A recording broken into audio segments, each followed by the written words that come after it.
Bonjour à toutes et à tous, ravi de vous retrouver pour un nouvel épisode de Chef. Voici venue une cuisinière que j'espère à ce micro depuis un moment, mais Georgiana Viu est une chef dynamique et il n'est pas facile de la trouver immobile. Elle a quand même décidé de se poser un peu, histoire d'écrire un livre, par exemple, le bien nommé Oui Chef, du Bénin à l'étoile Michelin, itinéraire d'une battante. C'est aux éditions Michel Lafon et dit comme ça, itinéraire d'une battante, je sais pas. Je me demande justement ce que c'est moi, une battante. Et devinez quoi ? Georgiana a décidé de prendre le temps de me raconter. Et vous allez voir que le titre ne ment pas et je suis content qu'on se pose et qu'on décrypte sa trajectoire dans ce qu'elle a de plus intime et de plus personnel. Car vous le savez, ici on aime savoir ce qui fait un chef, comment les carrières se construisent. Et la fibre d'une cuisine, elle trouve souvent ses racines dans la personnalité de celui ou celle qui l'a fait. Alors oui, Georgiana est une battante.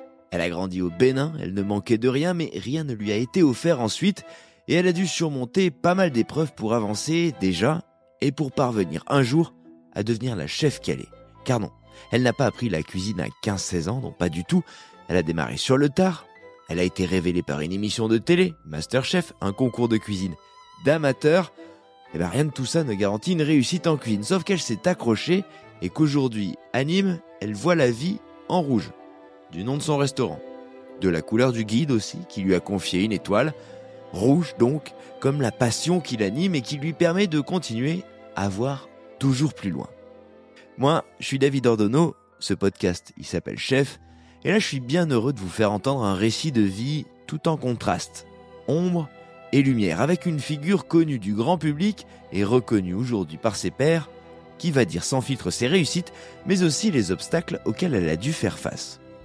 Qui va raconter les grands jours dans la lumière et les plus sombres, à déprimer dans son canapé.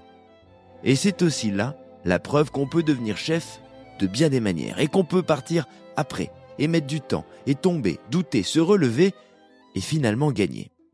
C'est peut-être ça d'ailleurs la définition d'une battante, une figure qui se bat pour finir coûte que coûte dans la lumière, quitte à devoir plonger dans la pénombre, toucher le fond pour remonter, se battre en somme pour exister telle qu'elle est. Souvenir d'un échange qui s'est joué comme une tendre joute. Je vous laisse donc découvrir une histoire et un tempérament hors du commun. Il y a du rythme et de l'énergie, alors écartez-vous. Voici Georgiana Viu.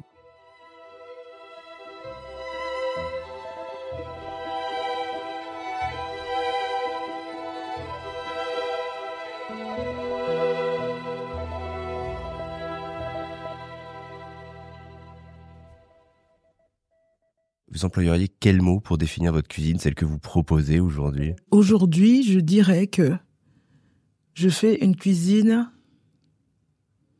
qui me ressemble de plus en plus. Elle est métissée. C'est le mot que j'emploie souvent en ce moment. Métissée comme moi, c'est-à-dire qu'elle se nourrit de mes différentes origines, elle se nourrit de mes terres d'adoption, elle se nourrit de mes voyages. Et alors, ça peut être une technique, ça peut être un goût, ça peut être un ingrédient, ça peut être le mélange de tout ça. Il y a 15 ans, quand j'ai commencé, je ne faisais pas la même cuisine.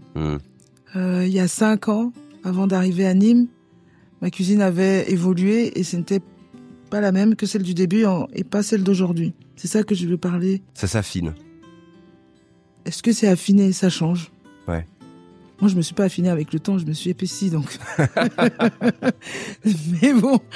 Mais ça passe par quoi, justement ? Non, ça passe par... Ça passe par de la... Pardon, je vous ai coupé, mais ça passe par de l'information. L'information, ça peut être de la formation, ça peut être des expériences, ça peut être de la lecture, ça peut être d'aller goûter quelque part, ça peut être... etc., etc. Donc, c'est une information que vous allez recevoir et qui vient du coup enrichir votre base de données. Les mots sont pas très beaux, base de données, information, etc. Mais pour moi, ça marche comme ça. Il y a 15 ans, je connaissais moins de produits qu'aujourd'hui. Donc, au plus vous élargissez comme j'imagine pour un peintre ou un artiste, vous allez élargir votre gamme, votre palette de couleurs. Et puis, à un moment, vous allez dire, OK, Maintenant que j'ai expérimenté toutes ces couleurs, eh bien moi je veux rester dans le blanc et le noir. Moi je veux faire toutes les couleurs de l'arc-en-ciel, ou je vais plutôt être sur des notes de vert et décliner ça, etc., etc. Et pour moi la cuisine c'est un peu ça. Je refuse l'idée d'être dans une espèce d'entonnoir, de couloir ou de cadre qui dirait voilà je fais telle cuisine et donc je suis bloqué, je peux plus en sortir. Je préfère que les gens s'imaginent que quand ils vont venir manger chez moi, eh bien, ils sauront jamais à quoi s'attendre. Des fois, ce sera très empreint de Marseille, des fois très empreint du Bénin, des fois très empreint du Gard en ce moment, ou peut-être avec des notes un peu asiatiques. Je ne pars pas partout dans le monde, mais il y a quand même, il faut l'avouer, une forte identité du goût. Dans le sens, j'aime les choses corsées, j'aime les choses qui ont du goût. Je pense que c'est pour ça que Marseille, je me suis sentie chez moi direct. Hier, par exemple, à table, il y avait un groupe à qui j'ai refait, parce qu'ils le voulaient, dans le menu, j'ai intégré un plat qu'on faisait il y a 2 ans. C'est un plat à base de rouget, de boudin, d'affinity, c'est ce qu'on appelle la moutarde africaine, mais ça n'a rien à voir avec la moutarde, et un jus de tête et d'arête de rouget.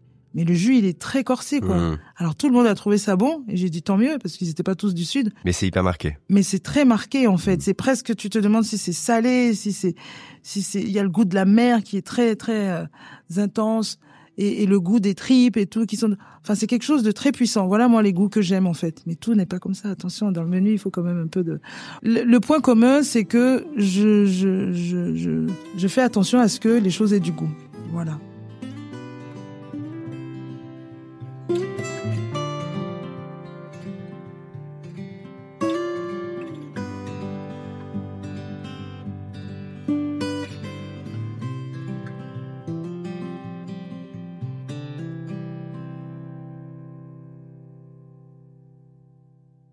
On dirait que vous atteignez aussi une forme d'efficacité quand vous le décrivez. On dirait que vous prenez plaisir aujourd'hui parce que justement vous avez cette bibliothèque un peu plus élargie, parce que vous avez appris, vous êtes informé, à atteindre des choses que vous voudriez, une cuisine que vous voudriez atteindre plus facilement. Peut-être là où il y a 15 ans c'était peut-être un petit peu plus flou, où il y avait peut-être moins de référents. Là, on dirait. Je sais même pas si c'était flou en fait. C'était surtout l'idée de se faire accepter. Il y a 15 ans, j'avais encore le syndrome de l'imposteur qui m'habitait bien. Et là c'est bon là. Je reproduisais. Non, ça va, ça y est, je peux enfin dire. Il est parti. Je l'ai refilé à quelqu'un d'autre. Non, mais il y a 15 ans, j'avais vraiment, ça me tenait à cœur de montrer aux gens avec qui je vivais, enfin, je veux dire, le peuple avec qui j'étais, que je savais faire leur cuisine, montrer. C'est une forme aussi d'intégration. Peut-être que j'avais tort de penser comme ça, mais en tout cas, c'est comme ça que je le voyais. Donc, j'étais beaucoup dans la reproduction des peu de choses que j'avais apprises, que ce soit dans les livres ou dans les stages que j'ai pu faire. Et petit à petit, dans mon deuxième lieu, j'ai commencé à m'autoriser certaines choses, tester, voir les réactions des gens, etc., etc.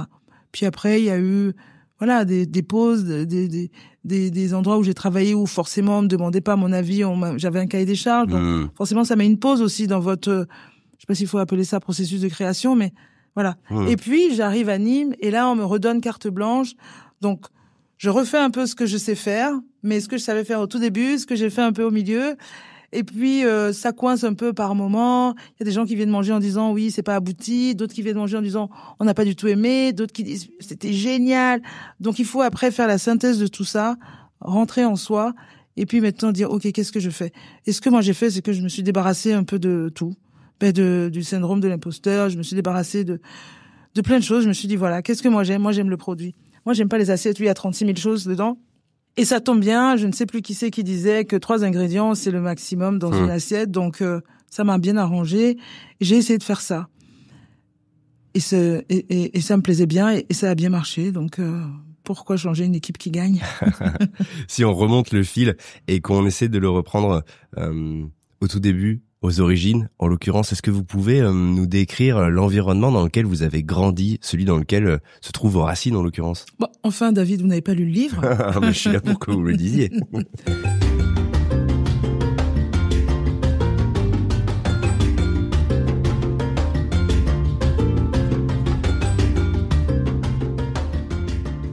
Dans mon souvenir, en tout cas, le souvenir de la petite fille, même avec le recul, enfin, c'est un environnement où moi j'étais vraiment bien, joyeuse, apaisée. Je n'ai manqué de rien. Mais il y a des gens qui n'ont rien et qui estiment aussi qu'ils ne manquent de rien. Moi j'avais tout et je ne manquais de rien non plus. Vous voyez ce que je veux dire? j'avais l'amour, j'avais le confort. Mais quand on est enfant, on se rend pas compte du confort dans lequel on est, c'est ou son pas référent, d'ailleurs. c'est ses référents. Voilà. Donc non, moi j'ai des souvenirs de joie, d'amour, de rythme. Je sais pas comment dire. C'est-à-dire que moi j'ai grandi avec ma mère, ma grand-mère et une de mes tantes dans la même maison. Après les oncles et les tantes, on les voyait souvent, mais du rythme. C'est-à-dire que le matin on se lève, nous on devait se préparer pour aller à l'école, elle se préparait pour aller au boulot. Le midi on rentrait, il fallait manger, et puis ensuite reprendre une douche, repartir. L'après-midi il y avait ce qu'on appelle le répétiteur qui venait, qui faisait des devoirs. Elle rentrait du boulot, elle allait à l'église, elle faisait ci, elle faisait ça. Du rythme, tout le temps du rythme. Et même les week-ends où c'était censé être un temps de pause, eh bien, il y avait quand même du rythme. On allait chez le coiffeur, on allait à la piscine, on prenait le temps sur la terrasse de raconter. Enfin, il fallait faire, il y avait des... On faisait, tout le temps, on faisait. Voilà. Quand on ne faisait pas, ce qu'on était allongé dans sa chambre en train de se poser. Mais voilà. Mais un rythme pas un rythme pas un rythme gênant, quoi. Pas un rythme qui prend la tête, non. Non, il y avait une cadence. Une cadence. Voilà, une vie cadencée. J'ai le souvenir d'une vie cadencée, un environnement. Enfin, Cotonou, c'est une ville assez plate dans le sens, il y avait pas, en tout cas à mon école, trop de buildings, de choses comme ça. J'aimais beaucoup ma ville aussi. J'aimais beaucoup l'école où j'allais. J'étais au lycée français. Après, j'ai fait le collège de l'Union aussi, mais moi, franchement, j'avais, ouais, non. Ça roulait. Ouais, ça roulait. J'avais, ouais, de temps en temps, en regardant certains films et tout, je me disais, oh, j'irai bien là. Mais sans plus, quoi. Une fois que j'ai rentré chez moi, j'étais trop contente d'être chez moi. Enfin, ça roulait. C'était quoi les goûts qui vous reviennent quand vous repensez à cette période-là? Est-ce que la table avait son importance et quelle place elle avait? Ah oui, la table avait beaucoup d'importance. Déjà, je vous dis, tous les midis, nous, quand on rentrait, les plats étaient prêts. Il y avait toujours une casserole de riz, quel que soit le menu. Les parents mangeaient pas toujours. Enfin, quand je dis les parents, je pense à ma grand-mère, ma mère. Elle n'était pas toujours là à midi pour manger avec nous.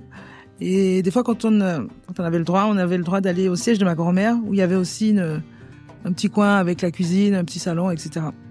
Par contre, quand on mange pas sur le pouce, quoi. On s'assoit, on se pose et on mange. D'accord? Et plus tard, moi, dès que j'aimais bien prendre mon assiette et aller me poser dans le canapé et manger. En fait, j'aimais bien faire aussi les choses un peu interdites. Donc, voilà. Mais non, le temps du repas, c'était un temps important. Une cuisine de produits, déjà, je trouve. Moi, j'ai expérimenté toute la cuisine traditionnelle béninoise dans mon foyer, quoi, en fait. Parce que on mangeait tout le temps des choses différentes.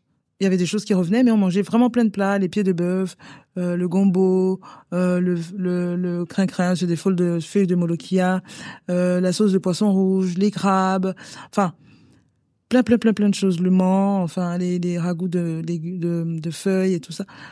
Plein de choses. Ça, c'est la première chose. Les goûts que j'ai, ben, c'est tous ces plats tradis, mais en règle générale, je dirais c'est le goût de l'ail déjà, le goût du gingembre, le goût du poivre, le goût de l'oignon, parce que c'est un peu la base de la cuisine béninoise.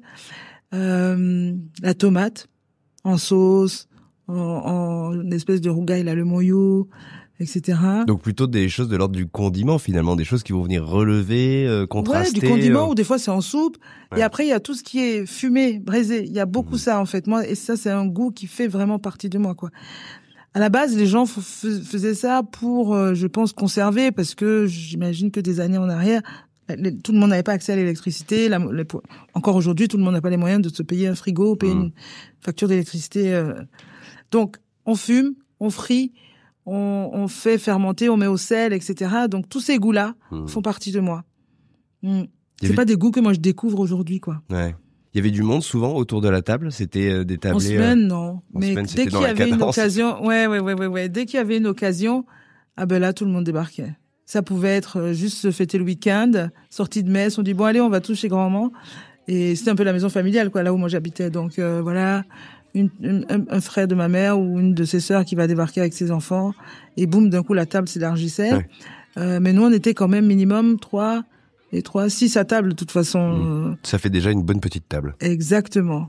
Donc ça, toutes les communions, les baptêmes, les choses comme ça, ben, c'était souvent chez ma grand-mère aussi. Donc, enfin, en tout cas pour la fratrie proche.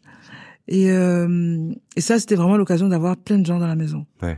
Et moi, j'aimais cette espèce d'ébullition. Ça se voit quand vous l'évoquez. Ah ouais. Non, mais j'ai des images qui me reviennent, quoi. C'était toujours des choses différentes du quotidien. Au quotidien, on avait le frigo, on avait les cuisines, ok. Mais là, on mettait des tonneaux, on foutait plein de glace dedans. Ils allaient chercher, il y avait des sociétés qui vendaient des glaçons, des pains de glace qu'il fallait casser, mettre dedans, mettre les bouteilles de soft dedans. Après, il y en avait d'autres avec des bières. Après, il y avait ceux qui ramenaient les bêtes. Il fallait les tuer derrière la maison. Moi, j'allais regarder ça. Après, ils leur brûlaient la peau. Ils les faisaient gonfler, les moutons, pour pouvoir bien les raser. Et puis après, ils les redégonflaient. Ils récupéraient les entrailles. Il y a celui qui s'occupait des entrailles, l'autre qui faisait les braisés, l'autre qui faisait les sauces, etc., les poulets, les légumes. Ah ouais, et il y en avait partout. Bim bam boum, en 2 secondes, tout était prêt, quoi. Ouais, c'est dingue quand même, parce que c'est un spectacle qui est particulier et qui est pas forcément commun. Alors, c'était pas non plus tous les mois, hein, attention. Oui, non, mais j'imagine. Mais bon. Quand ça arrivait, moi, j'étais comme une dingue. Ah, j'étais comme une dingue. Et puis après, il y avait toujours Noël, Pâques, des choses comme ça. Alors souvent, les gens me disent, qu'est-ce qu'on mange à Noël au Bénin? Qu'est-ce qu'on mange? Et en fait, je sais pas répondre. Parce que nous, ça dépendait, en fait. Ça dépendait. Et puis ma grand-mère, elle aimait toujours dire, bon, pour les occasions spéciales, on fait un peu les plats que tout le monde aime manger. Donc toi, si tu aimes les pieds de bœuf, il y en aura. Toi, si tu aimes l'agneau braisé, il y en aura. Si tu aimes... Ça fait plaisir à tout le monde. Et puis à côté de chez nous, il y avait des voisines, qui sont toujours des copines aujourd'hui. Et elles étaient du Nord. Et donc le Nord, une des spécialités, c'est l'igname pilé. Ah, ça j'adorais. Et en fait, c'est de l'igname qu'on fait bouillir, c'est une racine, un tubercule. Et une fois que c'est bouilli, on met ça dans un grand mortier. Et avec le pilon, on pile. Jusqu'à ce que cet igname, qui ressemble à une pomme de terre bouillie, finit par avoir la texture d'une polenta un peu. C'est incroyable. Et il faisait des sauces et tout. Donc ça, quand j'entendais comme ça, oh là là, je courais. Il y a un truc que d'ailleurs je dis pas dans le livre, des fois, on avait un balcon filant. Et quand on prenait le balcon, on pouvait passer sur un toit et se retrouver dans l'autre côté de la maison en passant par la fenêtre. Mais ma mère, je crois qu'elle sait pas qu'on a. Oui, il veut pas avoir d'ennui. Hein. Pas d'ennui. Garde le secret. Ça me revient, ouais. Ça me revient. C'était fou.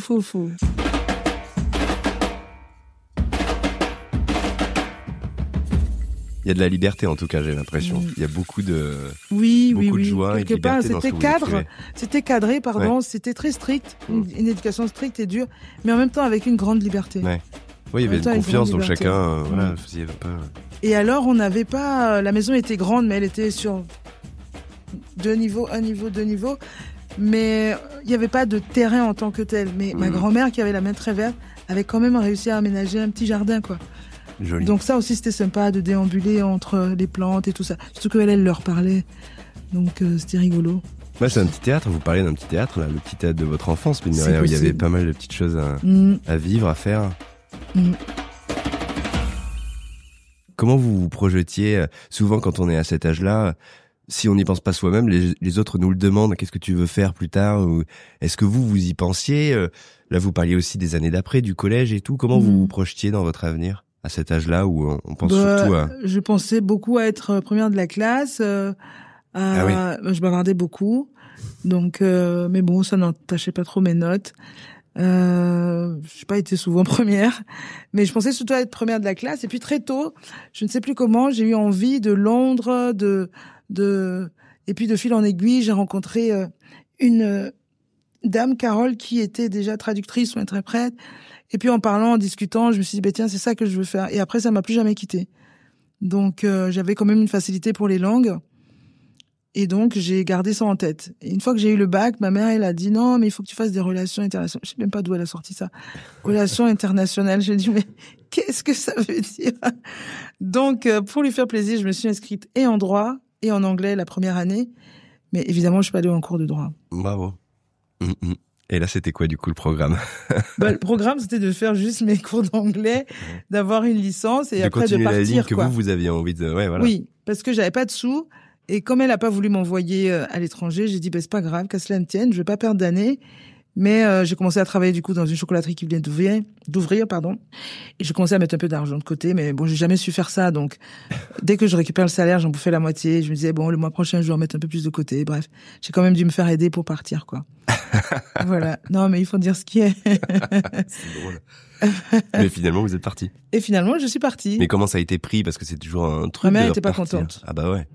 Elle était pas contente, mais quand je pars, quand même, elle m'a fait une petite tenue, elle m'a mis 2-3 trucs à manger dans la valise et tout ça.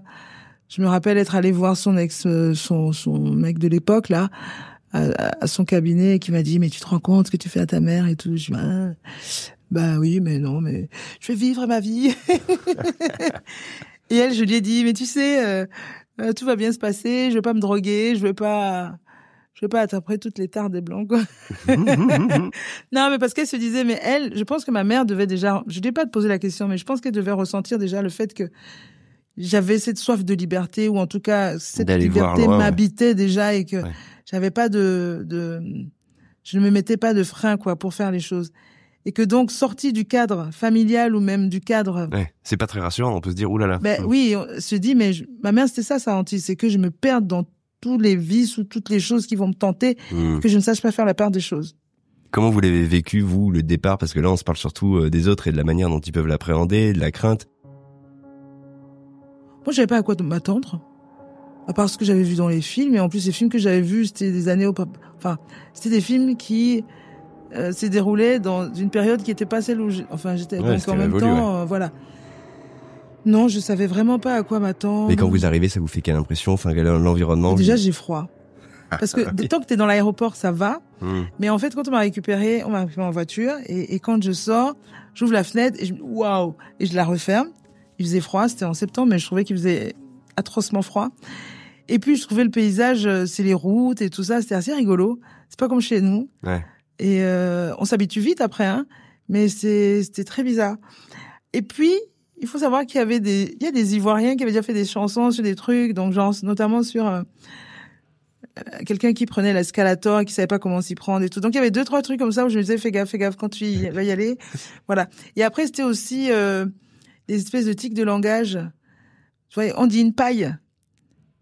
Au Bénin, on dit pas une paille, on dit une pipette. Je crois qu'on dit pipette, non, je sais plus. Mais du coup, je sais plus comment on dit. Ouais. Mais ici, on dit paille. Ouais. Les crêpes, c'est des tennis.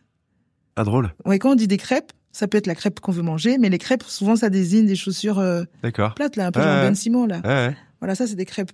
C'est drôle. Donc, des fois, il y avait des choses que je disais, et pourtant, j'étais cultivée, j'avais fait des études, mais Oui, mais c'est les des gens me regardaient, genre, particularités de quoi tu parles, en fait? Ben, je sais pas. Passe-moi mes crêpes. Qu'est-ce qu'elle raconte? Ouais. Tu vois, les tapettes, c'est les tongs. Ah, drôle. Hmm. Et vous allez faire quoi, du coup, des premiers temps? Est-ce que ça correspond je me à suis ce que vous... inscrite à la fac. Est-ce que ça correspond? Oui et non. C'est un tout petit peu mieux arrangé, la fac, on va dire, mais c'est toujours 150-200 personnes dans la même pièce, dans un amphi, quoi. Les profs, pareil. Enfin, voilà. Mais la vie, elle vous surprend ou pas du tout? Moi, j'adore c'est Paris exactement... tout de suite. Ah ouais, ça... Oui. Moi, c'est tombe amoureuse de Paris. Ah ouais. Ah oui. Des gens qui font la tête, de la pluie et du Bon, froid. je les vois pas. Ah, mais je les vois tellement pas. Moi, je ne vois que tout ce que je vois. L'architecture, tout de suite, me parle. Les bistrots, allez m'asseoir. Chez nous, on appelle les wai-wai, là. C'est quand vous êtes assis quelque part et puis vous regardez les gens qui passent. C'est ça que les wai-wai. Ça veut dire les passe-passe. Eh ben, je pourrais m'asseoir des heures et regarder les wai-wai. Ah ouais. Je regardais la coupe des gens, les fringues des gens, à Beaubourg, là. Au lieu d'aller dans la bibliothèque, moi, j'étais assise en bas dans un bar en train de regarder les gens qui passent. Ça me fascine. C'est un truc que je fais encore un peu maintenant. Dès que je m'assois, je regarde les gens passer. Je trouve que ça dit beaucoup, des fois, d'une société, d'une culture. Ouais. On perçoit des choses. Ah oui, en 1 heure, tu vois passer des jeunes, des vieux, des moins jeunes, des moins vieux, la manière dont ils sont habillés, etc. Faites ça à Londres. Faites ça, même, prenons pas des villes de notre pays. Faites ça à Lyon, faites ça à Paris, et faites ça à Clermont-Ferrand. Ouais, on va saisir un truc. Complètement.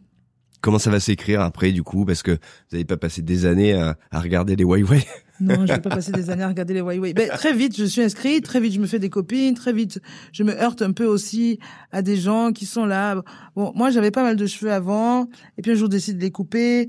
Des fois, j'ai des nattes, des fois, je n'en ai pas. Et très vite, je sais pas pourquoi, ma capillarité a commencé à être le sujet de 2-3 discussions. Bon, j'ai vite coupé court, hein. Donc, des fois, je mettais aussi de temps en temps des perruques quand j'ai commencé à me raser la tête. Mais du coup, voilà, il y avait ça qui faisait un peu la différence avec les gens.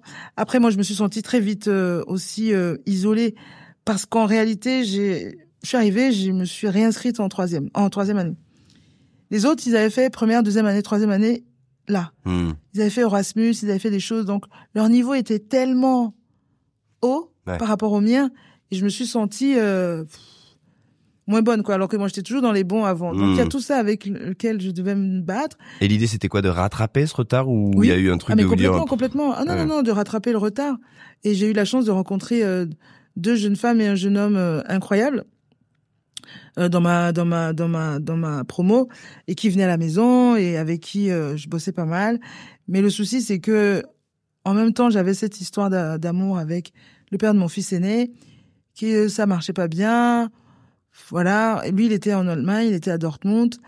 Et puis tout ça, ça me perturbait. Et bref, je vous la fais courte, mais je tombe enceinte, quoi. En fait, non, on se sépare. Septembre de l'année d'après, août de l'année d'après, et en novembre, je réalise que je suis enceinte. Entre-temps, j'ai pas validé mon année. Il faut que je repasse des modules. J'ai cramé toutes mes économies. J'ai pas beaucoup bossé à côté.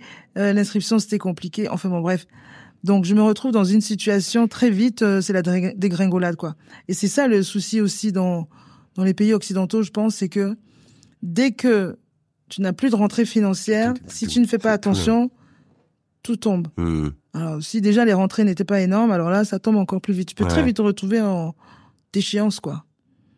C'est dur, vous dites quoi? Parce que moi, je pense du coup à la famille qui est restée ou à votre maman qui s'inquiétait. Ah bah oui, mais ma mère, déjà, elle n'était pas au courant de tout ça tout de suite. Ah ouais. Et donc, moi, je pense à eux, mais en me disant, mais jamais je peux le dire, en fait. Ouais. Et j'ai même pas envie d'appeler, demander de demander de l'aide. Ouais. Parce que j'avais encore ce truc en tête. Si tu veux partir, c'est à tes risques et périls. Ouais. Et je pense que si j'avais demandé de l'aide, j'aurais eu. Mais je me suis entêtée et je me suis bien enfoncée. Ouais. Comment on sort de ces périodes-là? Petit bout par petit bout, sujet par petit sujet. Petit sujet par petit sujet. Et puis en fait, dès que tu as l'impression que tu es en train de sortir d'un truc, tu as encore autre chose qui te tombe dessus. Parce que moi, naïvement, voilà, hein, donc le bébé, je le garde, forcément. Hein, j'ai fait un déni de 5 mois, donc j'allais pas enlever un bébé qui était déjà complètement formé dans mon ventre. Je le garde. C'est une très bonne nouvelle, en fait. Au début, c'est un choc. Et puis, ça me prend un mois à intégrer. Du coup, après, il me reste 3 mois de grossesse. Je prends quand même 45 kilos en 3 mois. C'est fou. Et une fois que c'était intégré, voilà, et il est arrivé. Et c'était vraiment la chose... Pour moi, c'était comme une aubaine, alors qu'en réalité, ça a stoppé tous mes plans de carrière et tout. Il y a comme une forme de renouveau, peut-être. Ouais, je sais pas. Et puis, j'étais plus seule d'un coup, même si le père a pas voulu revenir. Enfin, bon, franchement, avec mon bébé, j'étais bien. Mais bon, force était de constater que, eh bien, je n'étais plus totalement libre de tous mes mouvements, quoi. Ça, c'est sûr. Voilà. Donc, il a fallu... Ben là, j'ai découvert que il y a des assistants sociaux. On m'a dit, mais tu sais, tu es allé voir une assistante sociale? Ah non, qu'est-ce que c'est? C'est des choses qui n'existaient pas chez nous à l'époque. Ah, mais il y a des allocations familiales. Ah bon, mais non, mais même c'est? nous, tant qu'on n'y est pas confronté, c'est un monde. Hein, oui, mais moi, pendant 1 an, avec mon gamin, j'ai eu droit à rien. Quoi, en fait, vous saviez pas. Je travaillais pas, j'avais pas d'argent. Je travaillais, j'avais de l'argent. Et je savais pas. Donc ça m'a un peu aidé. Et après, tu mets une jambe devant l'autre, et puis surtout à un moment, tu t'arrêtes, et puis tu prends une feuille blanche, et tu dis, ok, c'est quoi le point, colonne gauche, l'état des lieux, et colonne droite, qu'est-ce qu'on fait, quoi? Qu'est-ce qu'on fait, où est-ce qu'on va?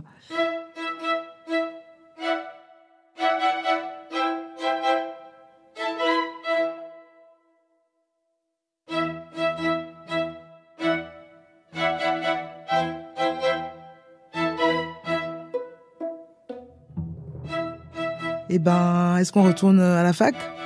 Compliqué. Est-ce qu'on va travailler? Oui, mais qu'est-ce qu'on va faire? Et dans ma tête, toujours quand même, je me disais, mais en fait, je peux rien faire d'autre que interprète de conférence, quoi. Il n'est jamais question de revenir en arrière. Non. Jamais. Ah non. C'est pas une option. Au Bénin? Par exemple. Ah non, moi je suis partie pour faire un truc. Oui, mais bon. Je peux pas revenir sans le truc. Je peux pas. Et d'ailleurs, la grand-mère de mon fils, sa grand-mère paternelle, quand je l'ai appelée pour lui dire, je suis enceinte, elle m'a dit, c'est ce qu'on vous a envoyé faire là-bas, ça. Enfin, la traduction littérale, quoi. En gros, est-ce que c'est ce pourquoi on t'a envoyé en France? J'ai dit non, mais merci beaucoup. Bon, on s'entend bien, hein, mais je peux comprendre aussi le choc, c'est pas quoi. la chose la plus classe qu'elle ait dite, mais oui. Non, voilà. Mais c'est toujours c'est le choc aussi. C'est que elle se dit, attends, mais elle est enceinte, et mon fils, et quoi, et comment, ils sont mariés. Enfin. Donc, bref. En vrai, je me dis, je vais faire un boulot qui va me permettre de garder mon gosse. Parce qu'à un moment, je devais le déposer chez quelqu'un que je payais. Moi-même aller travailler, et finalement, ce que je gagnais, ce que je payais à l'autre. Servait à garder, ouais. Voilà. Donc, j'ai dit, il faut que je trouve un truc qui fasse que je puisse m'occuper de lui, et m'occuper de travail en question. Et le babysitting s'est avéré être une évidence. J'en avais déjà fait un peu quand j'étais à la fac. Donc, du coup, là, j'ai trouvé une autre famille qui a été incroyable dans ma vie. C'est des amis aujourd'hui. Les enfants, je les considère comme les miens. Et voilà, je les ai gardés pendant presque 3 ans jusqu'à ce que Steven commence l'école. Et du coup, vous gardiez et votre enfant et Léla. Et les leurs. Alors, les 2 grands allaient à l'école et la petite et mon fils, je les gardais toute la journée. Ils ont grandi ensemble un petit peu les premières années, quoi, du coup, quoi. Ah oui. C'est drôle. Ouais. J'ai des photos. Moi, dans ma chambre, j'ai des photos de mes enfants et j'ai des photos de Emma, Nicolas et Antoine. Et après, du coup, là, petit à petit, j'imagine que on se reconstruit, on se refortifie, voilà. Ouais, on lit un peu, quoi, en se disant, j'essaye de pas tout oublier. Ouais. Non, vraiment, je me suis isolée de tout le monde. Ma vie, c'était les 4 enfants et les parents. Je partais en vacances avec eux. Enfin. Ouais. Voilà. Mon fils, son père venait le chercher pendant les vacances. Enfin, c'était que ça. Ma mère, je l'appelais de temps en temps, de moins en moins. Non, franchement, je me suis fait d'autres amis et tout. Bon, voilà. Et puis, un peu par hasard, un jour, je me dis, bon, il faut quand même que je revive un peu quand je commence à avoir un peu le moral. Alors, je m'inscris sur une application de rencontre. À l'époque, c'était, il y avait Mythique et il y avait, Adopte un mec, non? Non? Ah, est-ce que c'était Adopt? C'était un Il y avait truc, Adopt, Mythique. Moi, j'ai jamais connu ce truc. Ah ouais. Mais, moi, à l'époque, je me disais, comment je fais pour rencontrer des gens, quoi. Le soir, j'étais claquée, je pouvais pas laisser le gamin seul et aller sortir, donc voilà. Et je commençais à écrire à des gens. Après, très vite, je voulais les rencontrer. Alors, il y a le mec qui mettait une photo de lui, t'as l'impression qu'il faisait 1m90, il arrivait avec des talonnettes, il en faisait 1m50 avec les talonnettes. T'as celui qui mangeait, qui en foutait partout. Oh là là, c'était un peu des cassos, pardon, mais si vous m'entendez. C'était un peu des cassos. Ou celui qui a mis la photo de lui il y a 10 ans. Au début. Ouais, mais souvent, il mettait des photos d'autres gens. Ah ouais, faut se remettre dans le contexte. Les gens, c'était très nouveau, c'était pas dans les mœurs. Donc, c'était compliqué. Donc, j'ai abandonné ça. Mais j'avais créé une adresse spéciale pour ce truc-là. C'était Chéri quelque chose, je sais plus, Chéri 1900 quelque chose. Et un jour, je reçois un mail sur ma boîte Yahoo Chéri et qui dit bonjour Aminata ou je sais plus quoi. Enfin voilà, dans mon souvenir, c'est comme ça en tout cas. Et je dis ah mais tu t'es trompé d'adresse et tout. Il me dit mais non, mais si. Ah ben si. Donc il a tapé manuellement, il s'est trompé. On a commencé à discuter et c'était mon ex-mari. Enfin c'est celui qui allait devenir mon mari. Dingue. Dingo. C'est drôle. Ouais, surtout que je lui dis envoie-moi une photo de toi et quand j'ai revu la photo, je me suis dit bon, ça va. Parce qu'on échangeait, c'était sympa et tout, je me suis dit ah là là, ça peut-être un gars et tout. Et en vrai quand j'ai vu sa photo, je me suis dit non, je vais pas pouvoir ça va pas pouvoir, c'est pas mon type de mec quoi. Et si quand même quand on se voit en vrai, on finit par tomber amoureux et voilà.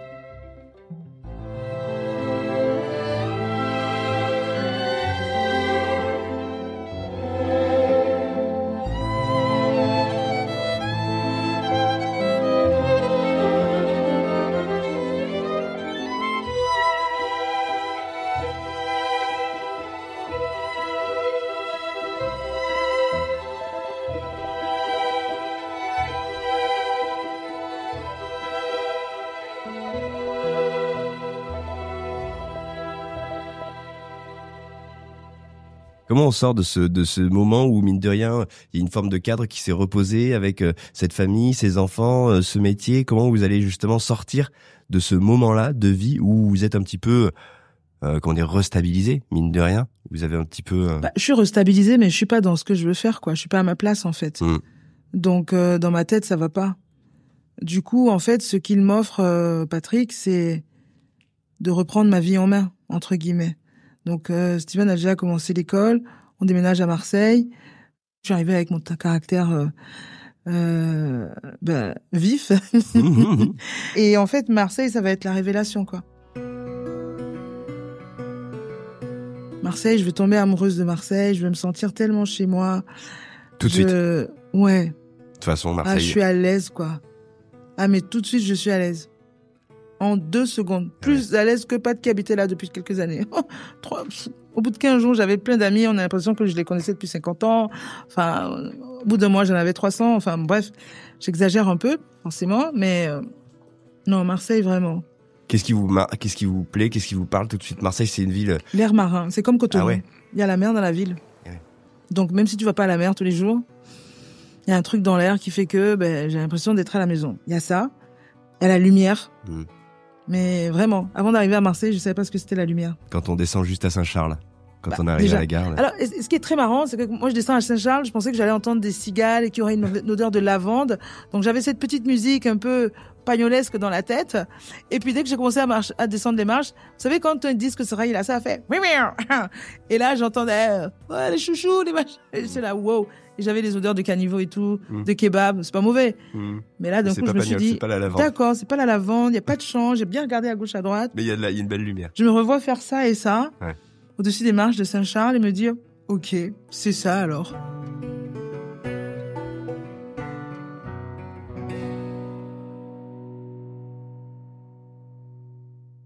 Mais alors vous allez y faire quoi? Parce que là, c'est comme un renouveau. Je vais être une gentille mère au foyer, d'abord. C'est pas mal, déjà. Ben oui. Et ça me plaît de m'occuper de mon mari, de m'occuper de mes enfants. Très vite, je vais chercher parce que ici en France, en tout cas, c'était encore le cas à l'époque, il faut toujours avoir un CV, une expérience, quelque chose. Mais qui c'est qui te donne la première? Donc, comme j'avais fait des enquêtes par téléphone quand j'étais étudiante à BVA, je commençais à regarder des petites annonces. Du coup, j'ai fait un peu ça, là. À la porte du Soleil, là, il y avait une espèce d'agence où ils faisaient des enquêtes par téléphone. Donc, j'ai fait ça un peu pendant que les enfants étaient à l'école. J'ai fait des petits prospectus, j'ai écrit, j'ai tapé à la machine, à l'ordinateur, j'ai imprimé, organise anniversaire pour enfants, se déplace à domicile. Donc voilà, tout ce que j'avais comme espèce, non, mais voilà. Et, j'ai essayé d'oublier un peu l'anglais, l'école, tout ça d'abord. Et puis après, j'ai commencé à acheter des bouquins parce que je me suis très vite dit que bon voilà, ce qui me passionnait en plus des langues, c'était vraiment la cuisine. Je commençais à regarder, j'ai vu qu'il y avait une école, Paul Bocuse, Ferrandi. Mais comment ça revient ça à ce moment-là? Parce qu'on s'en est c'est quand même un sujet qui n'est pas extrêmement présent dans le chemin pour l'instant. Pas du tout, mais parce que la réflexion c'est qu'est-ce que je fais de ma vie? Moi même si j'adorais être à la maison, ça n'a jamais été quelque chose je me suis jamais projetée de manière pérenne quoi. Ouais. Donc là, parmi les sujets qui parlent, la cuisine. Quoi. Voilà. Ouais. Non. Quels sont les sujets qui parlent? Il y en a qu'un qui revient, c'est la cuisine. Ouais. Je me voyais ni faire une formation de comment. Il y avait plein de trucs à l'époque. Il y avait des journaux avec des propositions de formation. Ah, mais il y a des secrétaire formations. libéral, je sais pas quoi. Il y avait ça là avant. Ouais, non, mais... il y avait franchement quand je regardais, je me disais mais non, en fait c'est pas pour moi. BTS, c'est pas pour moi. BTS, action commerciale, non, pas du tout. Et puis je me suis dit bon, qu'est-ce que j'aime faire? En fait aussi, moi, je suis persuadée depuis longtemps que si je fais un métier dans lequel je dois durer, si c'est pas quelque chose qui me passionne, je sais que je me lèverai pas le matin. Au moins de bobo, je reste chez moi. Et c'est pas correct. Et la cuisine, c'est vraiment imposé comme étant la bonne réponse, quoi. Et donc après, c'était comment je fais pour faire la cuisine. Comment... Par quelle porte on entre là-dedans. Ouais. Exactement. Et vous avez choisi quoi? Les livres. Parce que l'école, en temps, on a eu 2 enfants ensemble et que partir, c'était un budget. Aller à Paris ou à Lyon, c'était un budget parce qu'il fallait se loger sur place, parce qu'il fallait payer l'école, parce que si, parce que là. Donc, j'ai dit, mais t'inquiète, bébé, je vais acheter des livres et ce sera très bien. Je vais commencer à faire des tartes, je commençais à faire des soupes, je commençais à faire tous les trucs que je faisais pas moi à Cotonou, quoi. Ouais. Petit à petit. Et puis après, tous les amis que je me suis fait, je les invitais à manger à la maison pour avoir leur avis. L'idée, c'est pas forcément d'ouvrir un resto, mais déjà, je crois que j'ai toujours eu cette âme d'entrepreneur, peut-être à force de voir les gens autour de moi. Et du coup, je voulais ouvrir, à l'époque, à Paris, il y avait ce qu'ils appelaient le Poussé de café vers Châteaudun, là, enfin, Saint-Lazare et Gare de l'Est. Et je me suis dit que j'allais faire un truc comme ça. On fumait encore dans les lieux publics. Donc, j'ai dit, je vais créer un lieu où je pourrais emmener mes enfants après l'école, où les autres mamans pourraient venir, moi je ferais mes gâteaux, mes tartes, machin, etc. Et puis, donc j'ai fait un business plan avec l'aide de la chambre de commerce. J'avais moins de 30 ans, donc j'avais le droit à un accompagnement pour création d'entreprise. Donc vraiment, je me suis donné les moyens. Hein. Et puis on a trouvé un local, pas loin de chez nous, et puis on a commencé à enlever les gravats, etc., etc. Et d'un coup, s'est posé la question de la légalité. Enfin bref, est-ce que l'égalité En gros, avec mon statut, avec ma carte de séjour, j'avais le droit de travailler. Ouais, mais de monter une entreprise? Non. Et ouais. Voilà, il me fallait une carte de commerçant. Donc quand le comptable me dit ça, je dis pas de problème, je vais à la préfecture. Mais seulement à la préfecture, ils me disent on sait pas quand est-ce qu'on vous la fait sort, dans 1 mois ou dans 6 mois quoi. Ouais. Or, j'avais déjà le local, j'avais déjà les loyers qui tombaient. Donc mon mari m'a dit ah non, on n'a pas fait tout ça pour rien. Je dis non. Bon, ça m'a gonflé. Et j'ai dit tu sais quoi, je laisse tomber. Voilà. Et je vais aller trouver un autre boulot. Et donc, je sais plus comment, j'ai trouvé ce boulot à Cityvox à l'époque. Je sais pas si vous avez connu Cityvox, non. Non, voilà. C'était un site qui faisait un référencement de tout ce qui était restaurant, hôtel et café. Ah oui. Voilà. Mais alors, comment on fait pour... Là, on sent que d'un coup, il y a ce projet qui arrive. Hop, finalement, non. Enfin, vous êtes pas du genre à chouiner sur un truc trop longtemps, Non, moi, je passe quoi. à autre chose. Ah ouais, bah ouais. Et après, ça peut revenir. Hein. Ça peut revenir. Mais en plus, comme je vous ai dit, moi, j'avais mon mari et tout. Et j'étais vraiment dans la... Oui, c'était embêtant parce que c'était du temps, etc. Mais je me disais, de toute façon, j'ai pas tout perdu. J'ai appris des choses. Et j'ai toujours ce truc de, ok, si ça n'a pas marché maintenant, ça marchera peut-être une autre fois, différemment. Un autre chemin. Mais par contre, rester à rien faire, ça, j'aime pas, l'oisiveté. Donc, c'est pour ça, tout de suite, il faut trouver un travail. Vox, ok. Voilà. Qu'il n'y aura pas, dont vous ne ferez pas carrière là-bas. Ah oui, non, mais tellement pas. À l'entretien, je leur dis pas que j'ai envie de rester que 6 mois, en fait, et que j'ai autre chose dans la tête. Non. Et puis, en fait, le service dans lequel je suis, Philippe, le responsable du service, et qui était aussi un des associés, des fondateurs de Cityvox, dit qu'il monte une nouvelle boîte. Et qu'il aimerait bien que je vienne avec lui. Ah, d'accord. Bon. Et puis, je sais plus comment. Je dis, mais, tu sais, moi, je vais me lancer en cuisine. Il m'a dit, moi, j'adore manger. Si tu veux, on fait une petite cuisine dans l'agence. Et puis, comme ça, tu nous emmèneras à manger tous les jours. Ah ouais, d'accord, ok. Et puis, donc, je fais ça. Génial. Je bosse et en même temps, tous les jours, je ramène des plats. Donc, c'est pareil. Ça me permet de m'entraîner, tu vois. Pourtant, il y a un restaurant pas loin et tout, donc. Laboratoire. Premier petit laboratoire, pour le coup, là. Ouais, bon, c'était à la maison, mais du coup, premier petit panel de testeurs, ouais, quoi. c'est ça. Oui, dans ce sens-là, pas au sens, Ouais. Et voilà, quoi. J'ai l'impression de parler avec un pote que j'ai pas vu depuis longtemps et qui je raconte ma vie. Petite mise à jour, qu'est-ce que tu deviens? Non, mais qui ça intéresse tout ce que je suis en train de raconter, franchement? Déjà moi. Ah bon, ben voilà, si ça vous intéresse alors. Déjà moi. Non, mais je dis rien d'intéressant, moi je fais que raconter ma vie, en fait. Bah, elle a un intérêt, c'est pour ça que je suis là, moi. Ah bon? Bah, bien sûr. C'est fascinant de voir justement comment à chaque fois, on essaie de se réinventer, comment on lâche rien et comment petit à petit, mine de rien, et ça vous paraît peut-être hallucinant, mais il y a quelque chose qui se dessine, il y a un fil qui se dessine. Là, on se parle d'une personne qui va commencer à cuisiner. Alors vous tracez là, mais là, vous allez. En fait, c'est mon état d'esprit et je pense que ça vient de mon éducation. Ouais. C'est qu'on n'a pas le temps de. La cadence. Il y a la cadence, le rythme. Et puis surtout, ce n'est pas de refouler ses émotions. C'est pas bon de refouler ses émotions. Quand t'es triste, t'es triste, quoi. Quand tu as envie de pleurer, il faut pleurer. Moi, je pleure très facilement de rire, de joie, de tristesse, de colère. Mais on n'y passe pas 20 ans. Voilà. On n'y passe pas 20 ans. Et on se relève, quoi. Et on y va. Et toujours essayer de rester digne. Et surtout, quand la porte arrive et qu'elle est fermée là, tu regardes s'il n'y en a pas une autre à côté. Ah, il y a qu'une fenêtre. Bon, mais comment je fais pour trouver un escabeau, pour monter? Enfin, voilà, quoi. Et ben ça, c'est inspirant. C'est pour ça que je suis là, Georgiana. Non, mais en tout cas, moi, c'est comme ça. Et c'est parfois quand j'ai tourné la tête en arrière en me disant, waouh, d'accord, ok, j'ai fait ça. Il y a même des choses qui me sont arrivées ou que j'ai pu faire et dont je ne me rappelais plus. Ouais. Et qu'en écrivant le livre, je m'en suis souvenu, ou parce que en interrogeant ma mère ou mon frère, certaines anecdotes qu'ils ont pu donner, j'étais là, ah bon, mais t'es sûr ça, mère? Ah oui, tu crois? Si. Mais mine de rien, les choses, elles se dessinent depuis très longtemps, en fait. Elles se dessinent depuis très longtemps. Et c'est pour ça que je dis que un sens, en fait, dans le chemin. Voilà. Ma mère, elle a une phrase, elle dit, il n'y a pas de hasard. Mais hasard, on a l'impression que c'est un mot, comme ma mère le dit. R-H-A-Z-A-R-D. Du hasard. Du hasard. Mais d'ailleurs, j'ai fait je vous montrerai, j'ai fait une collab avec des filles là qui font des foulards et on en a fait 3. Il y en a un de carré qui est la représentation d'un de mes plats phares fétiches. Et un deuxième, c'est le jardin de Georgiana, donc plein de légumes, de fruits, de machin. Et le troisième, c'est une dame au chapeau, parce que j'ai tout le temps un chapeau. Il y a marqué sur le liseré du chapeau, il n'y a pas de hasard. Donc je l'offrirai à ma mère celui-là. Non, mais voilà. Après. Là, c'est les premiers, mine de rien, c'est les premières fois où on va venir, où on va vous regarder et où des gens que vous ne connaissez pas forcément, qui sont pas vos amis ni votre famille, vont goûter ce que vous faites. Mine de rien, c'est pas rien. Ils commandent, et ils payent 10 €. Bah ouais. C'est pas rien. Bah non, c'est le début. Et moi, je rentre chez moi le soir. Bon, je fais ce que j'ai à faire, les enfants, machin, etc. Et puis, une fois que tout le monde est calé, je me mets en cuisine. Mais vous pouvez pas imaginer l'excitation. C'est avec le recul que je me rends compte de l'excitation. Parce que ils voyaient ça comme une contrainte. Ils disaient, mais du coup, tu vas faire le marché et tout. Je dis, ouais, quand je sors du boulot, je fais le marché rapidement, tac, tac, chez l'épicier, bam. Après, j'étais pas une entreprise qui avait vocation à être rentable, mais. Ouais, bien sûr. Voilà, j'avais 30 balles, 40 balles, 50 balles et je faisais à manger pour tout le monde. Je mixais tout, je nettoyais tout, pof, et je repartais le lendemain matin. Hyper bien. Mon mari, il arrête pas de me dire, t'es complètement folle. Et puis, très vite, moi, mon projet d'entrepreneuriat est toujours dans ma tête. Entre-temps, il y a un atelier de cours de cuisine où je donne un peu des cours de cuisine à des enfants. Bon, ça me va très bien. Et j'ai dit à Pat, sinon on va au Bénin, quoi. Au Bénin, j'ai pas de problème pour monter une boîte.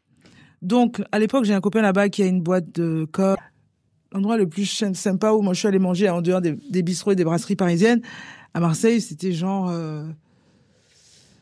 Ouais, le bistrot romain, quoi. Voilà. Donc, Jean-Yves, lui, connaissait un peu plus ces trucs-là. Il était à fond dans les concours de cuisine et tout. Il me dit, oui, je me suis inscrit, on y va. Je dis, bon, allez, si Jean-Yves y va, on y va. Et finalement, moi, je suis prise et pas Jean-Yves. À l'époque, MasterChef, c'était vraiment la première édition. Il y avait vraiment 36 000 trucs. Mais on surtout, il y était avait une 5 attente 000. énorme quand MasterChef est 5 sorti. 000 ou je sais pas combien et tout.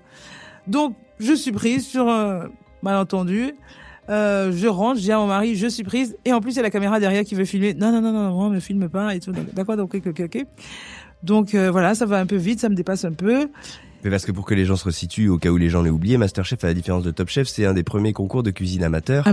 Il y a un enjeu d'audience qui est énorme. Et en l'occurrence, ces premières saisons-là, il va y avoir une audience conséquente. Ah mais je vous jure que la première diffusion, donc on avait des copains, on regarde ça à la maison, tranquille, nickel, trop bien, super, c'est pas très, voilà, c'est plutôt pas mal. Et moi je sors le lendemain, normalement, waouh, j'arrive non. Déjà dans le métro, j'entends des chuchotements, je me dis c'est bizarre, j'ai l'impression que les gens me regardent, qu'est-ce qui va pas et tout. Moi je suis passée à la télé hier, ouais. Et là à Saint-Charles, horrible. Je peux avoir un autographe? Quoi? Je peux avoir un autographe? C'est pour ma mère, c'est pour ma grand-mère. Je suis là, wow, arrêtez. Je suis retournée chez moi. C'était horrible. Ah oui. Marche arrière. Et après, bon, j'ai géré. Mais c'est drôle, quoi. C'est drôle. Aujourd'hui, c'est différent. C'est fou parce que c'était seulement il y a même pas, 15 ans. Mais c'est du jour au lendemain. Du jour au lendemain, vous êtes devenu quelqu'un pour le grand public français. Boum.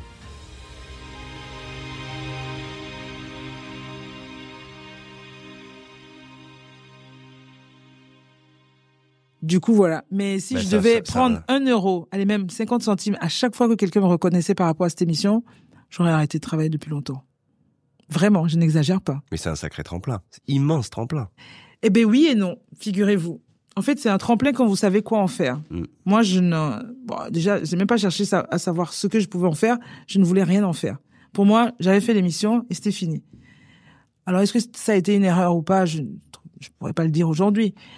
Mais pour certains, oui, ça a été un vrai tremplin. Ouais. Mais c'est la grande difficulté, on sort de nulle part, la télé s'intéresse à nous, on rentre là-dedans. Ouais, mais il faut pas faire d'amalgame. Moi, j'avais un projet, donc moi j'étais dans mon délire. Il faut pas faire d'amalgame, il y en a qui sont sortis là en se prenant pour des chefs, il y en a qui sont sortis là en se prenant pour des chèvres. Non, je rigole. Non, mais beaucoup sont sortis en se disant "Ah, ça y est, je passais à la télé, j'ai fait 12 semaines de recettes de concours." Je sais cuisiner, mais pas du tout en fait. Enfin, on est au même niveau qu'il y a. Oui, la seule chose c'est que peut-être quand tu es devant une caméra, maintenant tu seras peut-être plus à l'aise. C'est que oui, en 1 heure, si on te donne des ingrédients, à force, maintenant tu peux faire un truc. Mais en dehors de ça, t'es pas chef. T'es rien quoi. Non, t'es toujours toi. Ouais. Ceux qui, pour moi, ont eu la bonne idée et qui ont capitalisé, c'est ceux qui d'un coup ont prêté leur image, soit pour être chroniqueurs à la télé pour des choses, soit pour écrire des recettes simples pour des marques d'ustensiles ou de choses comme ça, etc. Ouais, qui ont capitalisé à leur niveau. Oui, et ça, vraiment, c'est canon. Après, il y en a comme moi qui ont décidé d'aller plutôt se former, prendre le temps de... Voilà. Donc vous, c'est votre réflexe, c'est de vous dire, Mais moi, MasterChef, c'était vraiment une parenthèse dans ma vie, en fait. Ouais. Le fait qu'on me reconnaisse dans la rue n'a rien changé. Voilà, j'ai fait le jeu est fini, je rentre à la maison, je reprends ma vie là où elle est. Et en l'occurrence, je l'ai reprise là où elle était. J'ai réalisé que avec mon mari, c'était un peu plus compliqué que prévu. Enfin, et très vite, il va y avoir des stages en cuisine, le divorce. Enfin, c'est moi qui pars d'ailleurs. Il n'avait pas forcément prévu, mais voilà. Et complication quoi. Donc je navigue entre Paris et Marseille. C'est lui qui garde des enfants. Comme moi, je suis en semaine à Paris, au restaurant et tout. Donc là, il y a une première étape de quoi? De formation, de stage en restauration, ouais. Oui. Donc il y a quand même. C'était pas simple parce que dès que les gens disaient mais c'est la fille qui a fait MasterChef, les propriétaires ou les chefs disaient non mais des amateurs encore qui se prennent pour des gens. En plus des gens qui ont fait de la télé. Non mais je vous prends pas. Ah ouais. Bon, mais vous avez C'était trouvé. le revers de la médaille. Ah oui, mais c'est sûr, non, c'est mais sûr. j'ai trouvé même rapidement. Hein. Voilà. Et pourquoi Paris? Pourquoi pas Marseille? Ben, bonne question. Marseille, si, j'ai quand même eu la possibilité de faire quelques armes chez Lionel Lévy. Ouais. Qui était où? Qui m'a Sofitel ouvert. à l'époque? Non, pas encore. c'était l'Intercontinental. L'Intercontinental, pardon. Sofitel, c'est Dominique Frérard. Ouais, pardon. Et non, l'Intercontinental, et il était à une table au sud, qu'il a revendu à Turac après. Ouais. À une table au sud, il m'a vraiment ouvert ses portes. Et Paris, parce que en fait, pourquoi Paris?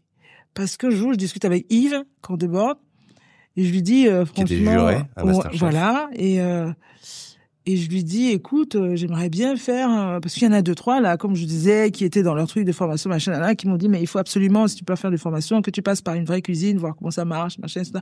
Ne serait-ce que pour même ta culture personnelle. Je savais pas où j'allais encore. Je savais que j'avais juste ce projet là de racheter du coup, parce qu'en temps le Bénin on a laissé tomber, racheter l'atelier de cuisine où je donnais des cours. Et je lui dis, est-ce qu'il n'y a pas un resto à Paris où ils peuvent me prendre, même gratos, je veux pas être payé, mais je veux juste voir, apprendre, comprendre. Voilà, quoi. Il me dit, ouais, mais quoi. Donc, il me fait une liste. Il me dit, tu veux un gastro? Je dis, non, oh là là, non. Donc, il me fait une liste, plein d'établissements, trucs de jeux, itinéraires, on fait plein d'endroits. Et moi, j'écris à tous ces gens. Et les 2 premiers qui m'appellent pour les entretiens me disent oui, après l'entretien. Et du coup, j'ai choisi itinéraire. Bah, quand on vient de la part d'Yves, c'est un bon sésame aussi. Plutôt ouais, sympa. alors je sais pas s'il les avait appelés ou pas. Ah oui. Lui m'a dit, je te donne la liste, mais Débrouille-toi. Ouais. Ok. Donc, Parce itinéraire. qu'il ne voulait pas faire genre, il a fait Masterchef, je recommande mes petits poulets de Masterchef. Ouais. Et d'ailleurs, quand moi j'entends l'entretien avec le chef à itinéraire, je pense après il comprend que Yves machin etc. Mais je crois que quand il me reçoit, il fait pas du tout le lien. Pas là-dedans, ouais. Non, du tout. Je me rappelle de l'entretien. Du tout. Donc, c'était rigolo et j'ai vraiment beaucoup appris. Qu'est-ce que vous allez, du coup, de ces moments-là qui vont s'étaler un petit peu, du coup, de ces moments de formation? Vous allez apprendre quoi? Qu'est-ce qui va tout. Ah ouais. Chez Itinéraire, j'apprends tout. Et je réalise, en fait, que, ah oui, c'est ça que je veux faire. Ah ouais. Malgré la dureté, malgré le rythme, malgré les horaires, malgré tout ça, je réalise que ça, c'est, enfin, Qu'est-ce qui vous parle là-dedans? Qu'est-ce qui fait qu'à ce moment-là, le fait de toucher la matière, au début, je suis très impressionnée déjà, parce que tout le monde avait sa cadence, son machin dans la brigade. Et il faut trouver sa place dedans, quoi. C'est comme le rond-point des Champs-Élysées où à un moment tu dois rentrer dans le, tu vois. Ah ouais. Bon.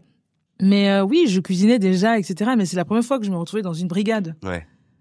Vraiment au sens strict du terme. T'arrives le matin, t'enlèves tes affaires, tu te changes, ouais. Tac, tu montes, chacun sait ce qu'il a à faire, etc. Les casseroles. Très vite, je comprends qu'en arrivant à l'heure, à 9h, ça marchait pas, c'était compliqué. Du coup, j'ai commencé à arriver à 7h et le chef était déjà là, ce que je n'imaginais pas. Et il m'a dit, ah, toi, ça y est, c'est rentré. Et donc là, pendant ce moment-là, de 7h à 9h, alors que c'était pas prévu comme ça, eh bien, il m'a appris à faire des jus, il m'a appris à plein de choses. Et c'est ça, en fait. C'est-à-dire que mon champ des possibles s'est élargi. Ouais. Les légumes. Mais je ne savais pas que un légume pouvait être aussi bon. Chez ce mec, j'ai appris à cuisiner les légumes. Le chef d'itinéraire? Ouais, Sylvain Sandra. Sylvain Sandra, ouais. Qui maintenant a un restaurant qui s'appelle Fleur de Pavé. Ouais. Mais il en a ouvert un autre aussi, là, mais j'oublie. Et donc, c'était une cuisine, il n'y avait pas d'étoiles. Mais, enfin, après, ils l'ont eu d'ailleurs. Ouais. Mais c'est pas ça, enfin, pas de surprise, quoi. Parce que on a beau être là en disant c'est un bistrot, c'est un machin, c'était pointu. Ouais. Ouais. Ouais, donc là, on est passé à la réalité et à quelque chose d'assez abouti. Et vous allez toucher du doigt. Oui, et d'apprendre des termes, de voir des gestes. Ouais. Tu vois, glacer un légume, pour moi, c'était vraiment, ça a été une des plus grandes révélations de ma vie. Ah ouais? Ah oui, prendre une carotte et la sublimer juste en y apportant un petit bouillon, un peu de beurre, un peu de sucre.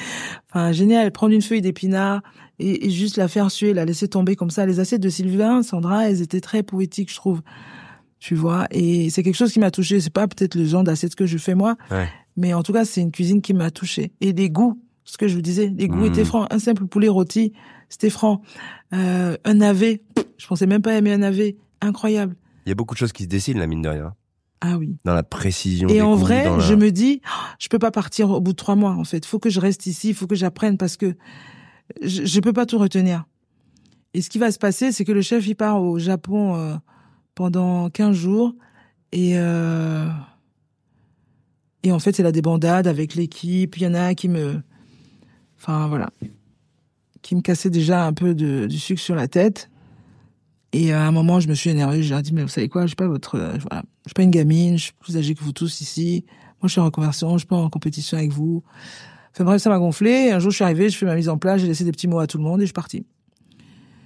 Et quand le chef est revenu, il m'a convoqué, il m'a dit, bon, ben, tu comprends que je peux pas te garder. Et je dis, oui, je comprends. Mais bon, vraiment, j'étais à 2 doigts de ne plus, alors que j'avais déjà signé le compromis du local, hein. Ouais. Donc, je me suis dit, ben, c'est un mal pour un bien. Et très vite, tout à l'heure, je vous disais que je reproduisais beaucoup à l'atelier. Ben, à l'atelier, je reproduisais, je crois que j'ai fait des carottes glacées pendant au moins 1 an. Et les gens adoraient ça. À Marseille non plus, ils connaissaient pas trop. C'est bon. Et moi, ben oui, c'était génial. Mais du coup, avec ou un poisson ou quelque chose, Ouais. plein de choses. Et cette cuisine de sauces, de jus, j'ai découvert les jus, les sauces, les infusions, cuisine au thé, enfin plein de choses. Et l'autre séjour sympa que j'ai fait, c'est un gars que j'avais rencontré on avait fait une épreuve chez lui, Issa Takeshi, une épreuve masterchef. Et en fait, donc, il y avait ce comptoir, vous voyez, comme chez les Japonais. Et comme moi, j'avais déjà ce projet-là en tête, et que je savais que l'atelier avait cette espèce d'îlot central, etc. Après, ça m'a fait tilt. J'ai dit, mais pourquoi je l'appellerais pas pour lui dire que voilà, j'ai acheté un lieu comme ça, qui ressemble un peu, vite fait, à ce qu'il a. Est-ce qu'il veut pas me montrer comment on cuisine en étant devant les gens? Ouais. Parce que c'est pas les mêmes réflexes. Ah non, bien sûr. Donc, il a dit, combien tu me payes pour ça? Parce qu'en vrai, c'est ça, c'est une formation que tu viens prendre. Donc, il m'a dit, mais en France, ça marche pas comme ça, donc c'est moi qui vais être obligé de te payer pour t'apprendre quelque chose. Et du coup, je suis restée 3 mois chez lui aussi, 3 ou 4 mois, je sais plus. Et là, moi qui avais en moi cette notion de anti-gaspillage, de choses comme ça, eh bien, là-bas, ça a pris du sens. Le restaurant, c'était la maison Kaizeki, dans le 15e. Et en vrai... Qui est culte, hein. Ouais. Enfin, ouais. À cette époque, même quand il passe dans l'émission, c'est culte. Tout le monde se dit, waouh, comment lui, dans l'émission et tout, lui, c'était une espèce d'ovni. Ouais. Et moi, je le voyais par rapport aux clients quand il venait, comment il s'adressait à lui et tout. Et en fait, le perso, c'était exactement ce qui était à la carte. Ouais. Mais il disait, vous prenez que ce que vous pouvez manger. Si vous n'en avez pas assez, vous reprenez jusqu'à ce que vous soyez à satiété. Et je trouvais que c'était bien. Pareil, dans la cuisine. Rien à voir avec l'espèce de brouhaha qu'il pouvait y avoir dans les cuisines françaises, quoi. Ouais. Là-bas, on était genre 2, plus lui. Sobre, serein. Ouais, on pouvait faire 45 couverts, mais quand c'est le matin, t'arrives, t'as dit, mais elle est où la cam? Mais en fait, la cam est là, quoi. On va prendre que ce dont on a besoin. On laisse pas de choses dans le frigo. Donc, c'était vraiment 2 écoles différentes.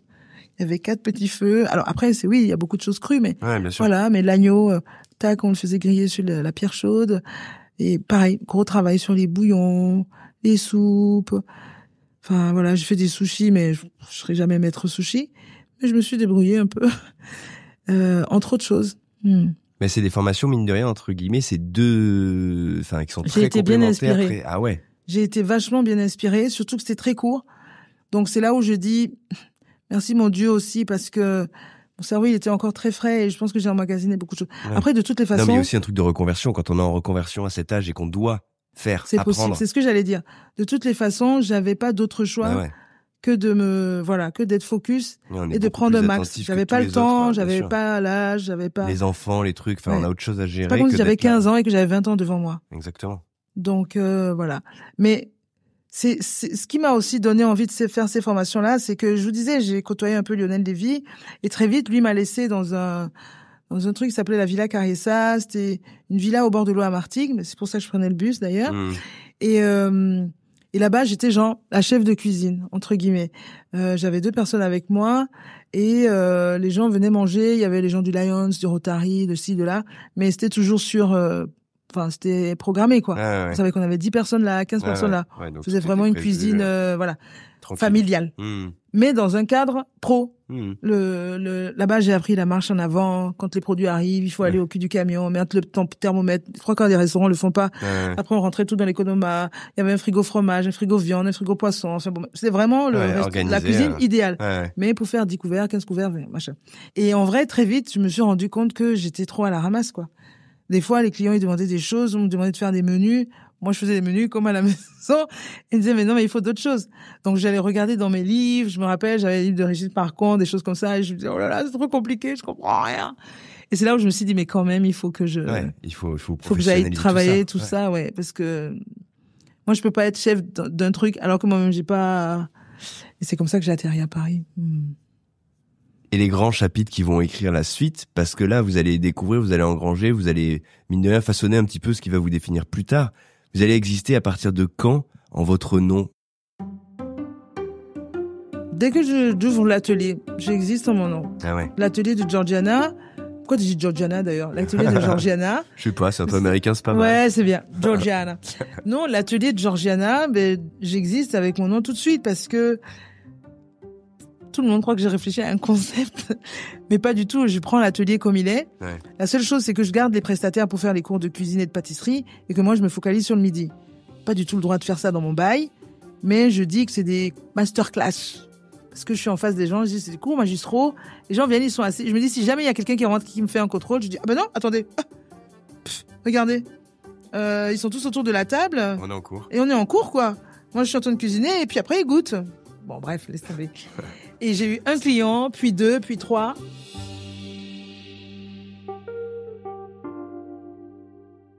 Mon frère était à Marseille à l'époque, il m'a dit, mais comment tu vas faire? Mais ça va jamais marcher, laisse tomber, concentre-toi sur les cours.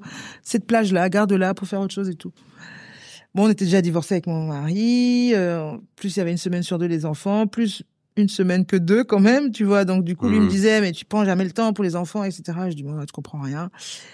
Et puis, une personne qui vient, qui aime, 2e personne, 3e personne, bouche à oreille qui commence à prendre. Et d'un coup, ça arrive aux oreilles d'une nana qui travaille à Marseille l'Hebdo, qui vient manger incognito. Bon, j'étais pas trop branchée, presse, machin et tout ça, mais, et qui, à la fin du repas, me dit, bon, le menu, c'était 19 € à l'époque. Entrée, plat, dessert. C'était le moins cher du monde. Non, mais... Et elle me dit, voilà, en fait, j'écris pour Marseille l'Hebdo, est-ce que je peux avoir le nom du vin que j'ai bu et tout? Ouais, en plus, je servais du vin, n'importe quoi, j'avais pas le droit, mais bon. Et le cubi, il était caché, enfin, n'importe quoi. Et je dis, oui, mais le vin, je sais pas trop si je peux en parler. Et en vrai, elle fait un papier, c'est pas un papier, l'encart, il fait 2 cm sur 5. Ouais. Dans Marseille l'Hebdo. Ouais. Mais l'horreur. Mon téléphone, il a sonné, mais en plus, du coup, comme on échange un peu, d'accord, vous avez fait Masterchef. Donc, elle met ancienne candidate de Masterchef. Boum. Mais, assez paradoxalement, ce ne sont pas les gens qui m'ont vu à la télé qui ont fait mon succès. Qui sont venus ou quoi, ok, c'est assez drôle, hein. Eux, par exemple, je les retrouvais, parce qu'à l'époque, j'ai sorti un bouquin qui s'appelait Ma cuisine de Marseille. Je faisais des dédicaces à la Fnac. Ah bah oui, j'avais plein de gens qui venaient. Et c'était des gens qui m'avaient vu à la télé. Mais c'est pas des gens qui se déplaçaient. C'est très, très spécial. Et cet atelier, il va, du coup, prendre 3 un petit ans. peu, ouais, c'est ça. Ouais. Et petit à petit, les cours, je vais commencer je garde le pâtissier, et puis petit à petit, j'arrête avec les autres, parce que, le soir aussi, j'ai des demandes pour manger, etc., et que c'est beaucoup, je pousse les murs, c'était génial. Et parmi mes clients, il y en a un qui est fan de pâtisserie et qui me dit, écoute, moi j'ai toujours rêvé d'ouvrir un resto. Pourquoi tu ouvrirais pas un vrai resto? Parce qu'il savait un peu la situation c'est pas le bon bail. Mes voisins commençaient à dire un peu, elle fait de la cuisine tous les jours, c'est plus un atelier. Et il me propose ça, et c'est comme ça que va naître chez Georgiana. Donc c'est pas chez moi, je suis salariée. Mais c'est chez moi, en fait, pour les gens, pour tout le monde, c'est chez moi. C'est l'image, en tout cas. C'est comme Rouge, hein, tout le monde croit que c'est mon argent, c'est pas mon argent. J'ai pas d'argent, voilà. Le seul truc que j'ai fait avec mon argent, c'est l'atelier. Et malheureusement, quand je pars de l'atelier, l'année avant que, enfin voilà, lui, quand il me parle de ça, ce monsieur, c'est surtout parce que j'ai eu une année blanche, entre guillemets. En fait, mon ex-mari décide de s'expatrier avec les enfants à Saint-Étienne. Moi, j'accepte, mais en fait, je le vis très mal. Du coup, je fais un gros burn-out, mais un vrai burn-out, pas les burn-out comme les enfants ils disent maintenant. Je finis un peu chez les Barjots, quelque temps. Voilà, et puis je vais remonter la pente tout doucement, mais pendant presque 6 mois, l'atelier n'est pas ouvert. Ah ouais. Donc, je me retrouve avec des loyers impayés, je me retrouve avec plein de choses compliquées. Donc, je retombe encore dans une forme de précarité. Mais plein. Pendant longtemps, j'ai cru que c'était, c'était un état d'esprit ou, je sais pas, ma nature. Quoi, d'avoir des moments de faille comme ça? Non, on a tous des moments de faille, mais que ce soit récurrent et qu'on puisse plonger. Enfin, moi, quand je descends bien. Hein. Ouais. Et maintenant, depuis le burn-out, je refuse. Et comment on fait ça? Ben, on apprend à se connaître soi-même, et puis quand on commence à avoir 2-3 signes un peu... Ouais, on fait gaffe. On fait gaffe. On fait gaffe, on fait gaffe. Il y en a qui vont passer par la méditation, d'autres par le yoga, d'autres par se regarder dans une glace et se mettre 3 claques. Moi, je suis plutôt dans cette catégorie-là. J'allais dire. Vous m'avez pas trop vu sur la méditation et le yoga, non? Je me suis pas projeté. Ouais, bon. Non, mais voilà, moi, je me mets 3 claques, quoi. Je me mets 3 claques. Mais je mentirais si je disais que il n'y a pas des moments où je suis chez moi, où j'ai vraiment le cafard, où je pleure à chaudes larmes, où je me bouffe 10 paquets de schtroumpfs, que je mange une glace derrière et que je me fais après une côte de bœuf, quoi, tu vois. Et après, je suis genre... Ouais. Et en vrai, je mentirais si je disais que ça ne m'arrivait pas. Ça m'arrive, mais vraiment dans cet ordre-là. Ouais. Et puis le lendemain matin, tu me croises et t'as l'impression que je viens de gagner 10 millions. Ah ouais. Parce que j'ai un peu ce truc aussi de aller au fond de la piscine pour mieux pousser sur ses jambes, quoi. Tu vois, quand t'es en plein milieu de la piscine, vous nagez Voilà, quand vous êtes en plein milieu de la piscine, vous ne pouvez pas pousser sur vos jambes. Si, vous pouvez donner de l'élan pour aller en longueur, en arrière, mais pour sortir la tête de l'eau et pousser sur les jambes en même temps, il faut forcément toucher le fond.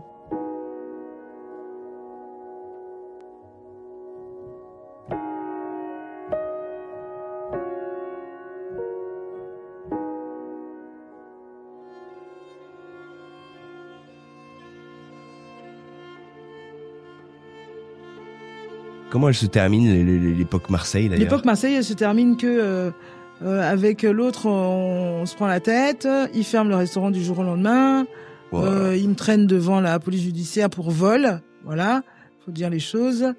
Je suis blanchie, mais lui, il n'y croit toujours pas aujourd'hui, donc voilà. Moi, ça me... Bah, c'est horrible. C'est redur. Ouais. Après, entrecôte, tout ça.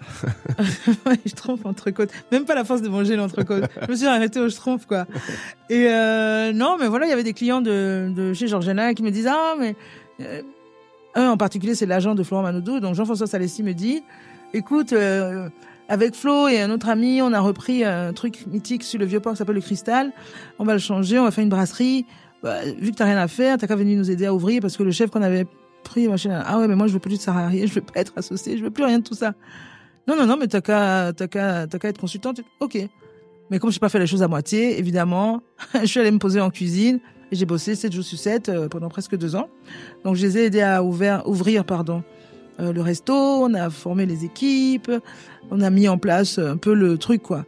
Au début, on était parti sur un lieu où il y aurait ici des burgers, des machins, tout ça. Et puis ça s'est un peu affiné au fil du temps. Il y avait des brunchs, des ci, des là. Et puis après, on a un peu changé les horaires d'ouverture. Et une fois que ça a roulé et que j'ai trouvé un bon chef pour rester là, eh bien, je suis partie. J'ai fait 1 mois. Ouais. J'ai fait 1 mois. J'étais fatiguée. Mais fatiguée, je pense, de 2 années. Et puis, j'ai pas digéré encore chez Georgiana. Je me suis enfoncée. Quand on enchaîne, souvent, voilà. C'est un peu ça aussi. Hein. Je me suis lancée dans ce projet-là, etc. Donc, j'ai dit, allez, les gars, je vous laisse, j'arrête. Ouais, je suis partie chez ma mère, au Bénin, et 1 mois. 1 mois de ressourcing, de... Vous savez, il y a une phrase qui dit que quand on sait pas où on va, il faut savoir d'où on vient.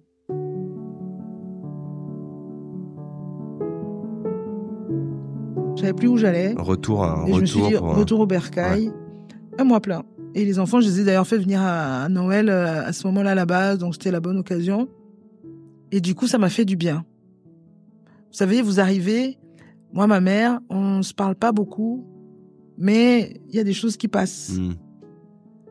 Et donc, ça va être... Elle a su ce qu'elle avait à faire quand elle vous a retrouvé.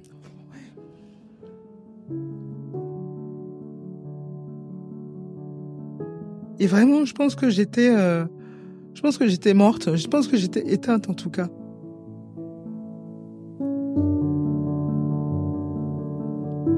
Aux yeux des gens, peut-être que j'étais vivante, parce que voilà, je cuisinais, je faisais des choses, etc. Mais j'étais vraiment...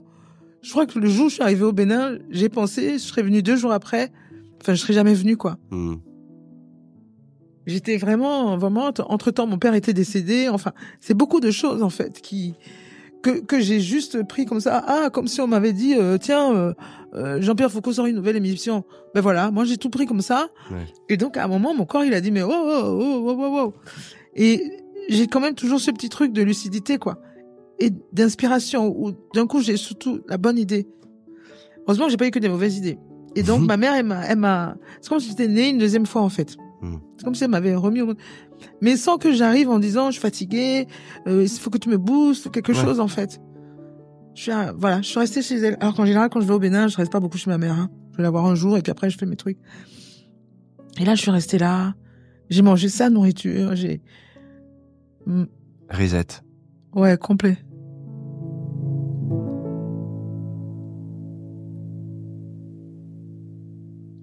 J'ai eu du mal à partir. Je suis repartie mi-janvier, alors que je vais rester que 2 semaines, 3 semaines. Je suis arrivée début décembre et je suis partie mi-janvier parce qu'il y avait un projet à la comptable de la friche à ce moment-là. Et boum, dès que j'ai repris l'avion, en plus à l'époque j'étais avec un mec, ça se passait mal, enfin n'importe quoi, un gros mytho. Bref, j'ai repris l'avion, je suis arrivée, et boum, c'est reparti quoi, Georgiana. Donc là, je me suis dit, ok, qu'est-ce que je fais? Et là, zéro perspective. J'avais pas envie d'aller travailler chez quelqu'un. J'avais pas d'argent de côté, ni sur mon compte en banque.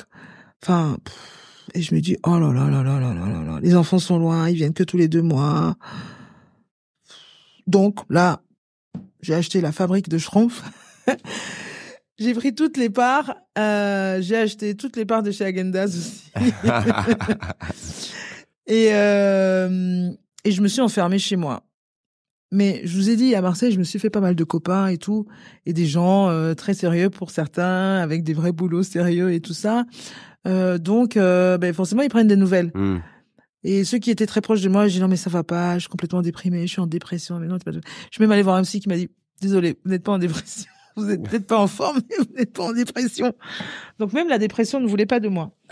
Mais quand même, je me laissais bien aller. J'étais vraiment une loque. Et puis, va savoir pourquoi. J'avais quand même ce truc en moi qui me disait il faut que tu maintiennes une certaine image. Donc à l'époque, on avait déjà les réseaux sociaux et tout ça. Donc sur les réseaux, je communique, je fais des trucs un peu sympas et tout. La pêche, voilà. Avec les peu d'images que j'ai et tout ça. Et puis des fois même de faire une vidéo, une truc de 1 minute. Après quand je suis j'ai là genre c'est ce que j'allais dire. L'énergie que ça demande de représenter une vitalité qu'on n'a plus en fait. Oui, mais en même temps. Et c'est indispensable. Je ne voulais surtout pas, Marseille est petit, mais je ne voulais surtout pas que les gens se disent, elle est à la rue complète quoi. Mes potes le savaient, mais. Mais non, mais il y a une injonction de ça. Moi, je vois très bien de quoi on parle là. Enfin, de se dire, regardez, comme j'ai la pêche, regardez tout ce que je fais, regardez comme c'est super, regardez. Poubelle, c'est moi qu'il vous faut. Alors mais ça a marché. Parce que je ne sais plus comment, il y a ce gars qui entend parler de moi ou qui avait déjà entendu parler de moi et qui machin, bon bref, m'appelle et me dit, on a un projet Non. Est-ce que c'est pas un pote? C'est un pote qui était consultant pour eux et qui dit, mais moi j'ai une copine qui peut tenir le resto de plage si vous n'avez plus personne pour tenir votre resto de plage. Ah bon, mais qui sait? Ah mais allez regarder son Instagram, donc. Alléluia, il y avait 2-3 trucs à voir, pas grand-chose. Donc le mec, je fais l'entretien avec lui. Je sais pas, faudrait que je lui redemande un jour à Sylvain, mais même moi, je savais que franchement une loque. Ah ouais. J'avais fait 0 effort parce que je pouvais pas, mais j'ai même pas réussi à me maquiller. Je suis arrivée pour rester dedans, on s'est assis là. Il m'a dit oui, voilà, mec très sérieux quoi. Voilà, on lance la saison d'été, il faut arriver en avril, on était en mars. Il faut arriver en avril, voilà, c'est jusqu'en septembre et tout, nanana. Tu penses que tu peux faire des trucs sympas? J'entendais rien de ce qu'il disait. Ça faisait. Et donc à un moment, je le regarde, je dis, mon avocat va prendre attache avec vous. Oh belle. Oh belle, je sais pas comment je dis ça. Un truc comme ça. Ah, t'es bon ça. Et du coup, je suis rentrée, j'ai dit à mon pote, avocat, j'ai dit, s'il te plaît, il faut que tu écrives. Mais je dis, c'est parce que c'est, du coup, après, je suis allée voir sur Internet. Donc, j'ai rappelé mon pote qui était consultant avec eux. Je dis, voilà, je te promets, je vais le faire comme il faut et tout. Mais juste, voilà, il faut que le contrat, ça marche. Et d'un coup, je vois l'opportunité de me renflouer les caisses. Ouais. Donc, je demande un gros salaire. Et comme c'est une saison, mais c'est des salaires qui passent. Ouais. Et j'y vais. Et la Corse ma mère m'a remis au monde, m'a rené. Et la Corse va finir de m'insuffler le peu d'énergie qui me manquait. Donc on part en Corse. Ouais, on part en Corse de avril à septembre 2019. Ah oui. Ouais. Et là, on sent l'énergie, là, même rien qu'à l'idée de le redire et tout. Ah ouais. En plus, c'est qu'une équipe de jeunes en bas pour la plage. On monte toute la plage, c'est du bois flotté, machin, ça. Le projet est fou, l'endroit est fou, c'est lancé Caribou. Et il y a 2 gros bras zéro. Je suis en plein cagnard toute la journée, je déteste ça, mais je me régale. Le matin, j'arrive à 6h du matin, quand il y a personne, jusqu'à 9h. Je suis toute seule. Je sais même pas si je dois... Est-ce que je fais des incantations, j'en sais rien. Je mets la musique à fond. Et c'est ça, quoi. Le bruit de la vague, la mer, les machins.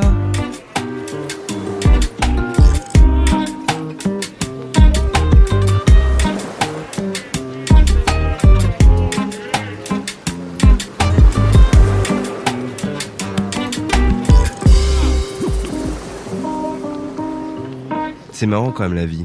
On se retrouve avec des moments de down, pas possible, de fond de canapé, de machin où on veut plus. Et puis on se retrouve dans un lieu paradisiaque, dans un endroit, en un temps venu. On est venu nous chercher. Mais oui. On nous paye. Oui. Et on nous dit, mais c'est pour toi qu'on vient. Et si j'avais le permis, en plus, il m'avait pris une super maison et tout. Je suis allée la voir, j'ai dit, ah, vraiment, je peux pas rester là, j'ai pas le permis. Donc, du coup, je suis venue dormir dans le bâtiment des employés, des saisonniers. Et j'avais aussi négocié pour que mes enfants viennent 1 mois avec moi. Ah. Donc, à un moment, mes enfants sont arrivés en juillet. Génial. Bonheur.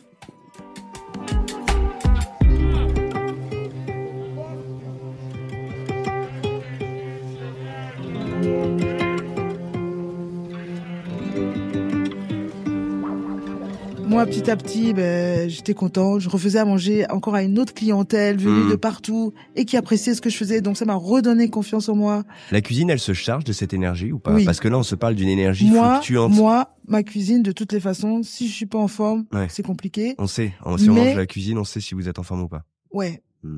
Et donc, en Corse, moi, les temps où j'ai pu prendre un peu de pause, il y avait des petites rivières, des petits coins comme ça, à l'abri du soleil et tout. Et le fait de mettre mes pieds comme ça, il y a une photo de moi, j'ai des pieds trempés dans la rivière avec tous ces cailloux là, ces galets là et tout.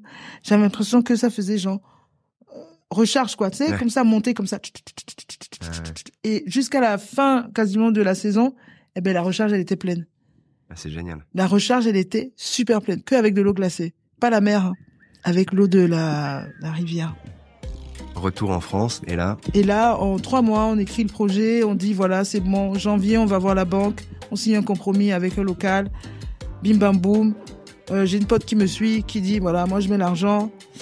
La banque dit banco, l'argent sort le 20 mars ou le 21 mars. Trop bien, on commence à faire les travaux dans le local, machin, etc. On a payé des archis, enfin c'était, évidemment, ça faisait que 110 mètres carrés, mais franchement, pour moi, c'était genre comme si j'ouvrais 5 étoiles, quoi.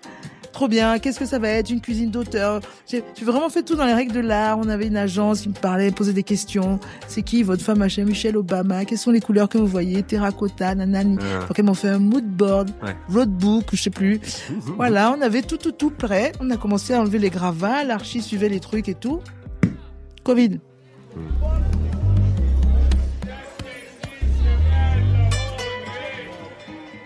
Sur le moment, moi je me dis mais trop bien.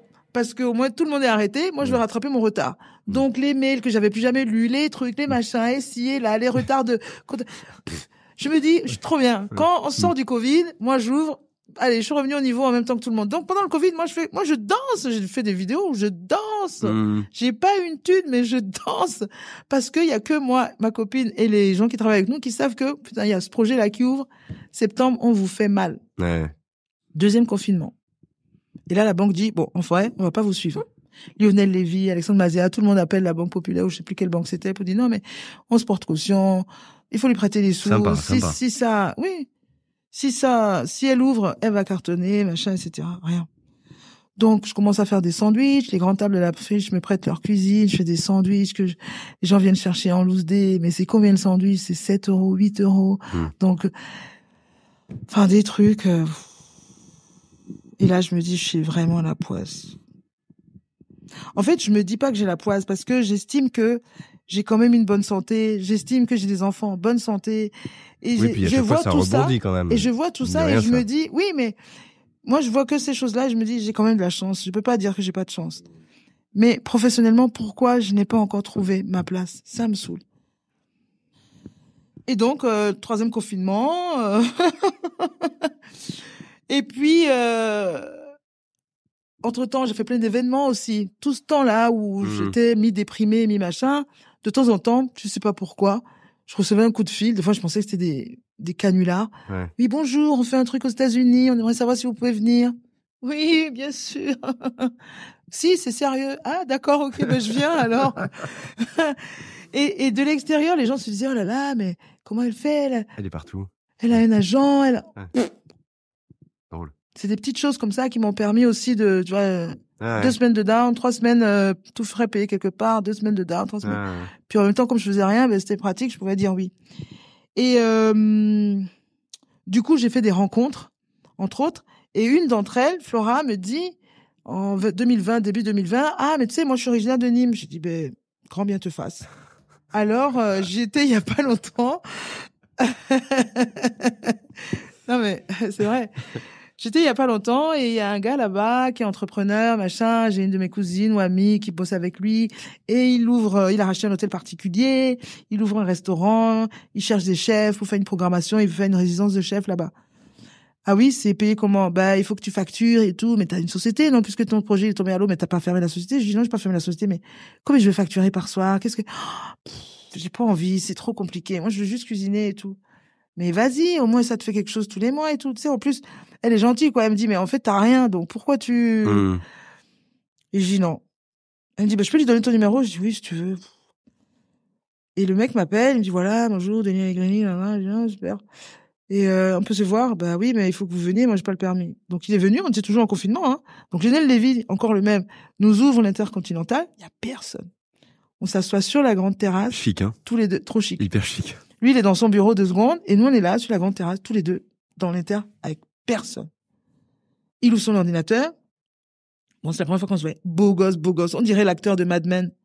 Trop beau gosse. Denis, si tu m'entends. Et voilà, il m'explique le projet. Je dis, ah, c'est trop bien. Ben, l'endroit est fou. Et vous l'aviez pas en tête, là? Vous connaissiez pas? Non, pas du tout. Donc, je lui ai dit, c'est trop bien, mais non. Il me dit, ah bon, pourquoi? Je dis, non, parce que moi, l'histoire des résidents. Bon, peut-être en septembre, je vous rappelle, et puis je viens. Il me dit, mais vous, c'est quoi votre vie? Donc, je raconte en 2 secondes. Il me dit, et le projet dont vous parlez, là, ça ressemble à quoi? Je dis, bah, je vais vous montrer. Et donc, je sors mon roadbook, footbook, là. Et je lui montre, il fait, mais c'est dingue! Ouais, c'est dingue. Il me dit, non. Mon projet à moi, c'est les mêmes couleurs. Les fauteuils, c'est les mêmes. Il y a 2-3 trucs, là, ça ressemble à mon projet. Je dis, ah bon, fais voir. Il me montre. Je dis, ah, pas mal. Bon, ben, c'est super. Mais c'est dommage, c'est à Nîmes. Sinon, je vous disais oui tout de suite. Parce qu'il me dit, moi, je suis pas obligé, personne ne m'oblige à rien. Ouais. Je suis plus obligé de faire une résidence de chef. Je vous prends vous et puis vous tenez le resto. Ah ouais, mais monsieur, moi, je quitte pas Marseille. Il me dit, qu'est-ce qu'il faudrait pour que vous quittiez Marseille? Je dis, comme on repasse mes fringues toute la semaine, un chauffeur pour rentrer à Marseille le week-end. J'ai demandé, je sais pas combien de milliers d'euros. J'ai demandé plein de trucs. Il m'a dit, bon, ma chérie, là, tu rêves. Là, c'est pas possible. Là, ça passe. Là, c'est pas bon. Et j'ai demandé un appart de fonction et je l'ai eu, pendant 1 an. Parce que je disais, si, au moins, je suis pas sûre. Ouais. Si ça marche pas, je rentre. Je voulais pas déménager les enfants, tout, sans être sûre. Et c'est comme ça que j'ai atterri à Nîmes. Donc, c'est toujours ces rencontres, hein. Des rencontres.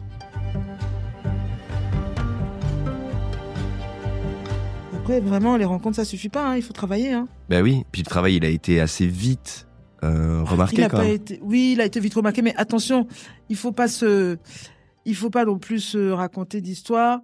À Marseille, j'ai eu une couverture médiatique incroyable. Alors oui, ça a commencé avec Masterchef, mais après, pour l'atelier, mais côté sud, il y a pas un truc que j'ai pas eu. Mais après, c'était un petit truc sympa. Le Georgiana aussi, c'était déjà un resto, un vrai, donc pareil, j'ai eu l'Express, François-Régis Gaudry, des trucs, des gens que je connaissais même pas. L'existence d'un critique de machin. Le Goemio a commencé à s'intéresser à moi. Ça aussi, ça m'a vachement... Ouais, il y avait une petite cohorte qui a fini par vous suivre tout du long, en fait, depuis oui, Marseille, en fait. Oui, le jour où le rédacteur, le patron du Goemio arrive chez moi ce jour-là, moi, je sais pas qui c'est et tout. Et à la fin, il se présente et tout, je dis enchanté. Et moi, j'ai toujours ce truc tout est un peu désacralisé, quoi. Je respecte les gens, mais en fait, je suis pas là, genre, waouh, c'est vous, oh, ouais, incroyable. Bon. Donc déjà... Ce serait flippant en même temps. Oui, c'est vrai, non? Parce que les gens voient pas la tête que je fais. Et du coup, le Goemio, ouais, ça m'a vachement mis en orbite quand même. Bah ouais. Donc après, forcément, quand j'arrive à Nîmes, le Goemio revient. Bah ouais. En plus, eux, ils me disent, Grand de demain, c'est quand même un beau titre. Franchement, j'y ai pas cru au début. Et je me suis dit, waouh, moi, grande demain. Après, c'était genre Occitanie. J'ai dit, ah, ben, ça va, Occitanie, oui, d'accord, ça va. Il y avait personne sur le truc. Et après, genre, non, je suis convoquée en finale, au national, à la grande soirée grande demain, François. À côté de moi, Florent Pietraval, Édouard Chouteau, que des jeunes gars hyper, hyper bon, ouais. Ah, mais pas bon, super bon. Mm. Moi, à côté, je me dis, oh, ok, salut, c'est Tata Georgiana. Et donc, trop bien. Évidemment, il y a des gens qui se posent des questions, hein, qui se disent, mais elle est là-bas, pourquoi? Moi, je suis pas là-bas, elle est là-bas. Eh ouais, mais les gars, après, il y a un peu de travail, un peu d'aliments de planète, un peu de je sais pas quoi. Donc, voilà. Et donc, en février, après Grand de Demain, on a un coup de cœur du Michelin sur le site internet. Et là, on se regarde avec Denis, on se dit, bon, qu'est-ce qu'on fait? Moi, je dis, bon, écoute, tu sais quoi, ton endroit, il est vraiment trop bien, super. Je pense que ça mérite que ce soit un restaurant gastro, quoi. Il dit, pourquoi tu t'en occupes? Ah, je dis, non, moi, je fais pas ça. Ah, les histoires de Michelin, tout ça, non. En plus, je peux pas. Ah, on fait tout, la focaccia, les desserts, non, j'arrive pas à tout faire. Il me dit, bah, alors, on trouve un pâtissier. Je dis, bah, écoute, je pars une semaine en vacances, puis on en reparle après. Et j'étais en vacances ou en week-end même, et il m'appelle, il me dit, j'ai trouvé un pâtissier. Je dis, ah, non, mais lui aussi, il est très rapide. Et du coup, on a la chance d'accueillir François Josse qui est incroyable comme gars, comme pâtissier. Ça a un peu chauffé au début entre nous. Parce que l'autre, il arrive, il a fait que des grandes maisons. Ce qu'on dit, les grandes maisons, des 2 étoiles, des 3 étoiles et tout ça. Et donc, il a une façon de travailler très codifiée, très carrée. Enfin, je sais pas si c'est carré. Oui, on va dire carré, mais quand on dit, si c'est pas carré, ça veut dire quoi? Que c'est rond? Ouais, ou c'est vrai. Bon. Carré, c'est comme si tout le reste, c'est pas bien. C'est différent. Voilà. Lui, c'est très codé, très technique, très machin, tout ça. Alors que moi, c'est beaucoup plus instinctif et beaucoup plus... Voilà. Okay. Mais très vite, on arrive à accorder nos violons. Il comprend ce que je veux. Moi, je comprends ce qu'il veut aussi. Qu'on lui foute la paix. Non, et puis voilà. Et puis du coup, ça part, quoi. Il y avait une énergie de dingue à ce moment-là dans le lieu. On a vraiment pas chômé. Et on avait tout le temps du monde. On avait des listes d'attente. On faisait des trucs le midi, apéro le midi, le restaurant l'après-midi, alors que le restaurant ouvrait le soir, le bistrot là-bas, les planches, les machins. Vraiment, on a travaillé comme des monstres. Ouais. Mais sans se... Mais dans le kiff, j'ai l'impression. Ah ouais. Je crois qu'on se rendait pas compte de ce qui se passait et on avançait seulement dans le kiff. À un moment, il y avait vraiment une espèce d'énergie très spéciale. Et François, en fin d'année 2022, a commencé à dire « Oh, vous allez voir, bientôt, le Michelin, il va nous appeler. Oh là là, François, mais arrête. » Et du coup, à partir du mois de janvier, il était là. J- tant de jours. J- tant de jours. Dès que la date est sortie de truc. Et après, à 15 jours, 3 semaines de la date, il me dit, chef, franchement, s'ils t'ont appelé, dis-le-moi. Je dis, non, je te jure, personne m'a appelé. Ouais, lui, il avait l'habitude, de par son passif, il se oui, disait, et puis lui, OK, il est nous, on est dans le très spectre. guide rouge, voilà. Nous, on est dans le très comme ça. Et il dit, voilà, ce qu'on fait, oui, c'est peut-être pas la meilleure table du monde, mais franchement, moi, je pense que, vu qu'ils savent que vous existez déjà, ils savent qu'on existe, j'espère qu'ils sont venus, et s'ils sont venus, il n'y a pas de raison qu'ils ne la donnent pas, machin et tout ça. Et puis, je suis là, quoi, attends. T'es là, ouais, donc toi seul, tu crois que... Et puis, je rentre chez moi à midi, là, un jour après le service, ou voilà. Je me dis, je vais me poser 2 secondes. Et mon téléphone sonne, et je suis là, allô. Je décroche jamais les numéros que je connais pas. Et là, le monsieur dit, bonjour, monsieur, je sais pas quoi, guide Michelin. Et là, je fais, wow, guide Michelin. Oui, bonjour. Oui, nous organisons, je sais pas quoi. Il dit, c'est une cérémonie spéciale. Il y a François aussi qui est invité, parce que on sait que c'est votre pâtissier et tout ça. On invite tous les cuisiniers de la jeune garde. Je dis, bon, c'est gentil pour moi, parce que j'ai quand même un certain âge, mais je viens avec plaisir. Et là, j'envoie un message. Pendant qu'on est en train de parler, j'envoie un texto à François, je dis, je suis en lien avec le Michelin. Il dit, demande-leur si on a l'étoile. Je fais, jamais de la vie. et donc, je finis la conversation avec le mec, et quand je vais là-bas, je dis, sors, on se voit dans la rue. Il était là. Ah, et moi aussi. Ah, il dit, on le dit à Denis? Je sais pas. Mais en même temps, ils vous ont rien dit, là, à ce moment-là, ils vous ont rien dit. Non, ils nous ont rien dit. Mais en gros, François, il dit, il y a pas moyen, Georgiana. Ils vont t'inviter. Pour un truc. J'ai dit, mais oui, mais sûrement qu'ils vont te filer un passion dessert. Tu l'as déjà eu une fois. Il me dit, ouais, mais non. Est-ce qu'il y a déjà des restaurants qui ont eu passion dessert sans avoir d'étoile? Et là, il est parti dans un truc, faire des recherches sur l'histoire du Michelin. Est-ce qu'on a déjà filé un passion dessert à un pâtissier dans un resto qui n'était pas étoilé? Oh là là. Donc, on va en parler à Denis. Faut surtout pas en parler aux collaborateurs. Faut pas que... Et moi, j'étais là, genre, blasé. En mode, vraiment, tant qu'on m'a pas dit là, je m'emballe pas. Et je vois une de mes meilleures amies à Marseille, le dimanche d'avant, qui me dit, promets-moi que si tu as une étoile, tu danses. Je t'inquiète, je mets le feu. Et on y va. Et cette année-là, c'est la première année, je crois, où ils disent, bon, ben, vous savez, maintenant, on va mettre une carte de France. Et en fait, tous les étoilés sont dans la salle. Parce qu'avant, ils appelaient les premières étoiles en amont pour qu'ils aient tous le temps de mettre une veste, parce qu'il y en a toujours 15, 20, 30, 40. Et là, ils disent, ils appellent tout le monde. Donc là, en temps, il a eu le patient dessert, l'autre. Donc on s'est dit, bon, ben voilà, on sait pourquoi on est venu. Mais là, mon cœur se resserre un peu, quoi. Je me redresse sur mon siège. Et puis, j'ai l'impression qu'ils ont passé le sud-est. Alors qu'en vrai, non, c'était une sud-ouest et que maintenant, le sud-est. Et à un moment, mon patron qui était à côté me dit, regarde, c'est le gars. Et là, je n'entends plus rien. Vraiment, c'est blackout. J'entends une voix de loin, comme ça, comme un écho. À un moment, mon fils qui fait, maman, c'est toi. C'est Denis, j'ai embrassé mon fils et tout. Et d'un coup, je parle. En plus, mon patron, quand je descends dans l'oreille, il me dit, ne parle pas, s'il te plaît, ne dis pas de conneries.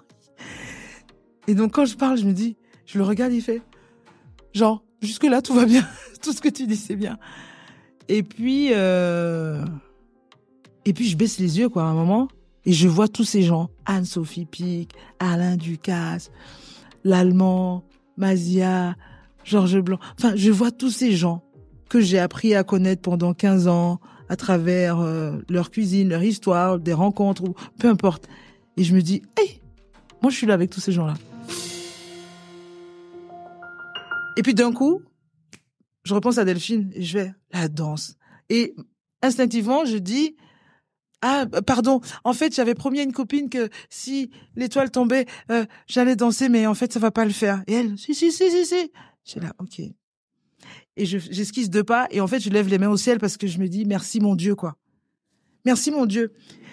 C'est pas que je suis pratiquante ou quoi. Moi, j'ai une éducation catholique, plutôt, ouais, catholique bien tassée.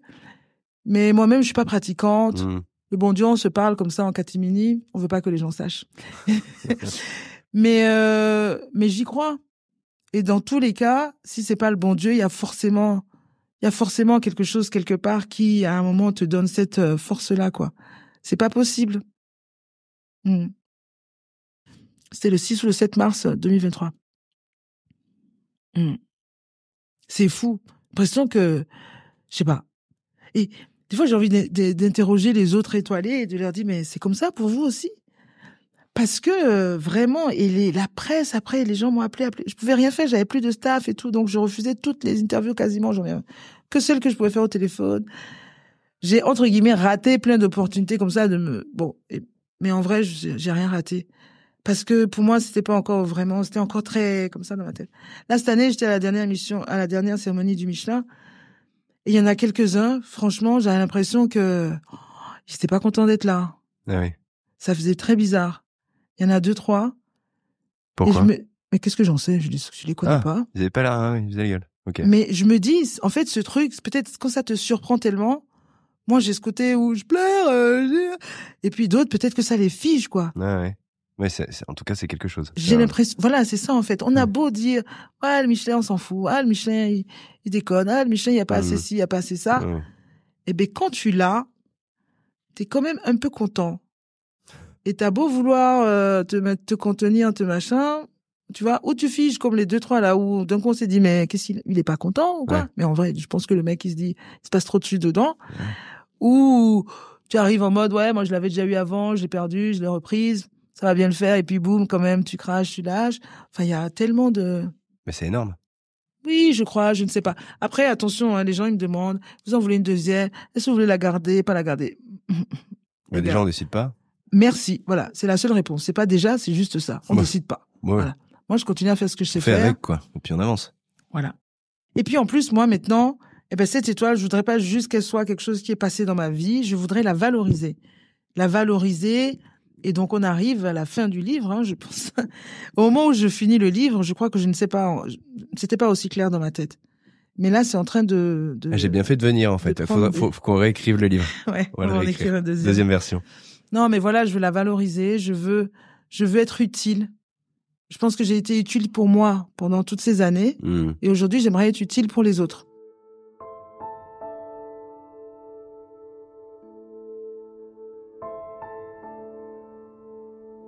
Trois petites questions. C'est quoi les prochains... C'était déjà long, non? Combien de temps on a fait là? Je suis en train de me dire qu'on a beaucoup parlé. Non, mais c'est bien. C'est quoi les prochains projets? S'il y en a. Pourquoi? On n'est pas obligé d'en avoir? En fait, mon truc, c'est que déjà, je suis un peu superstitieuse. Et puis, en vrai, j'ai réalisé que tout ce que je disais, oui, alors voilà, j'aimerais bien faire ça, on est en train de proposer ça, on est en train de travailler sur ça. Finalement, c'est jamais ça qui se passe. Alors, on dit rien. Deuxième question. Oui. Comment vont les enfants? Super bien. Et les Schtroumpfs? Derrière moi. Enfin, je n'en achète plus déjà en stock à la maison. Ah. Ciao les Schtroumpfs. Vous savez quoi, la dernière fois, j'ai fini l'interview, la personne m'a dit, est-ce que vous êtes heureuse? Et j'ai eu ouais, j'ai répondu oui spontanément.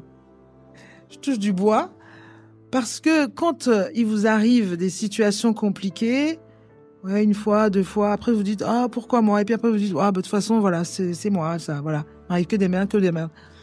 Et quand il vous arrive des choses bien successivement, moi j'ai ce truc de me dire méfie-toi, c'est trop beau pour être vrai. Et je veux pas rester dans cette option-là. Je veux me dire, ben non, maintenant c'est le cycle 2. Ouais. C'est 10 ans de bonheur qui arrivent. Et c'est moi aussi, ça. Ouais, et c'est moi aussi ça, parce que je suis quand même quelqu'un de plutôt sympa, je crois.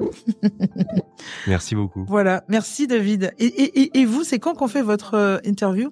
Je sais pas, moi je sais pas si j'ai autant de choses à raconter. Ah si, vous me laissez faire un jour, vous allez voir tout ce que vous allez raconter.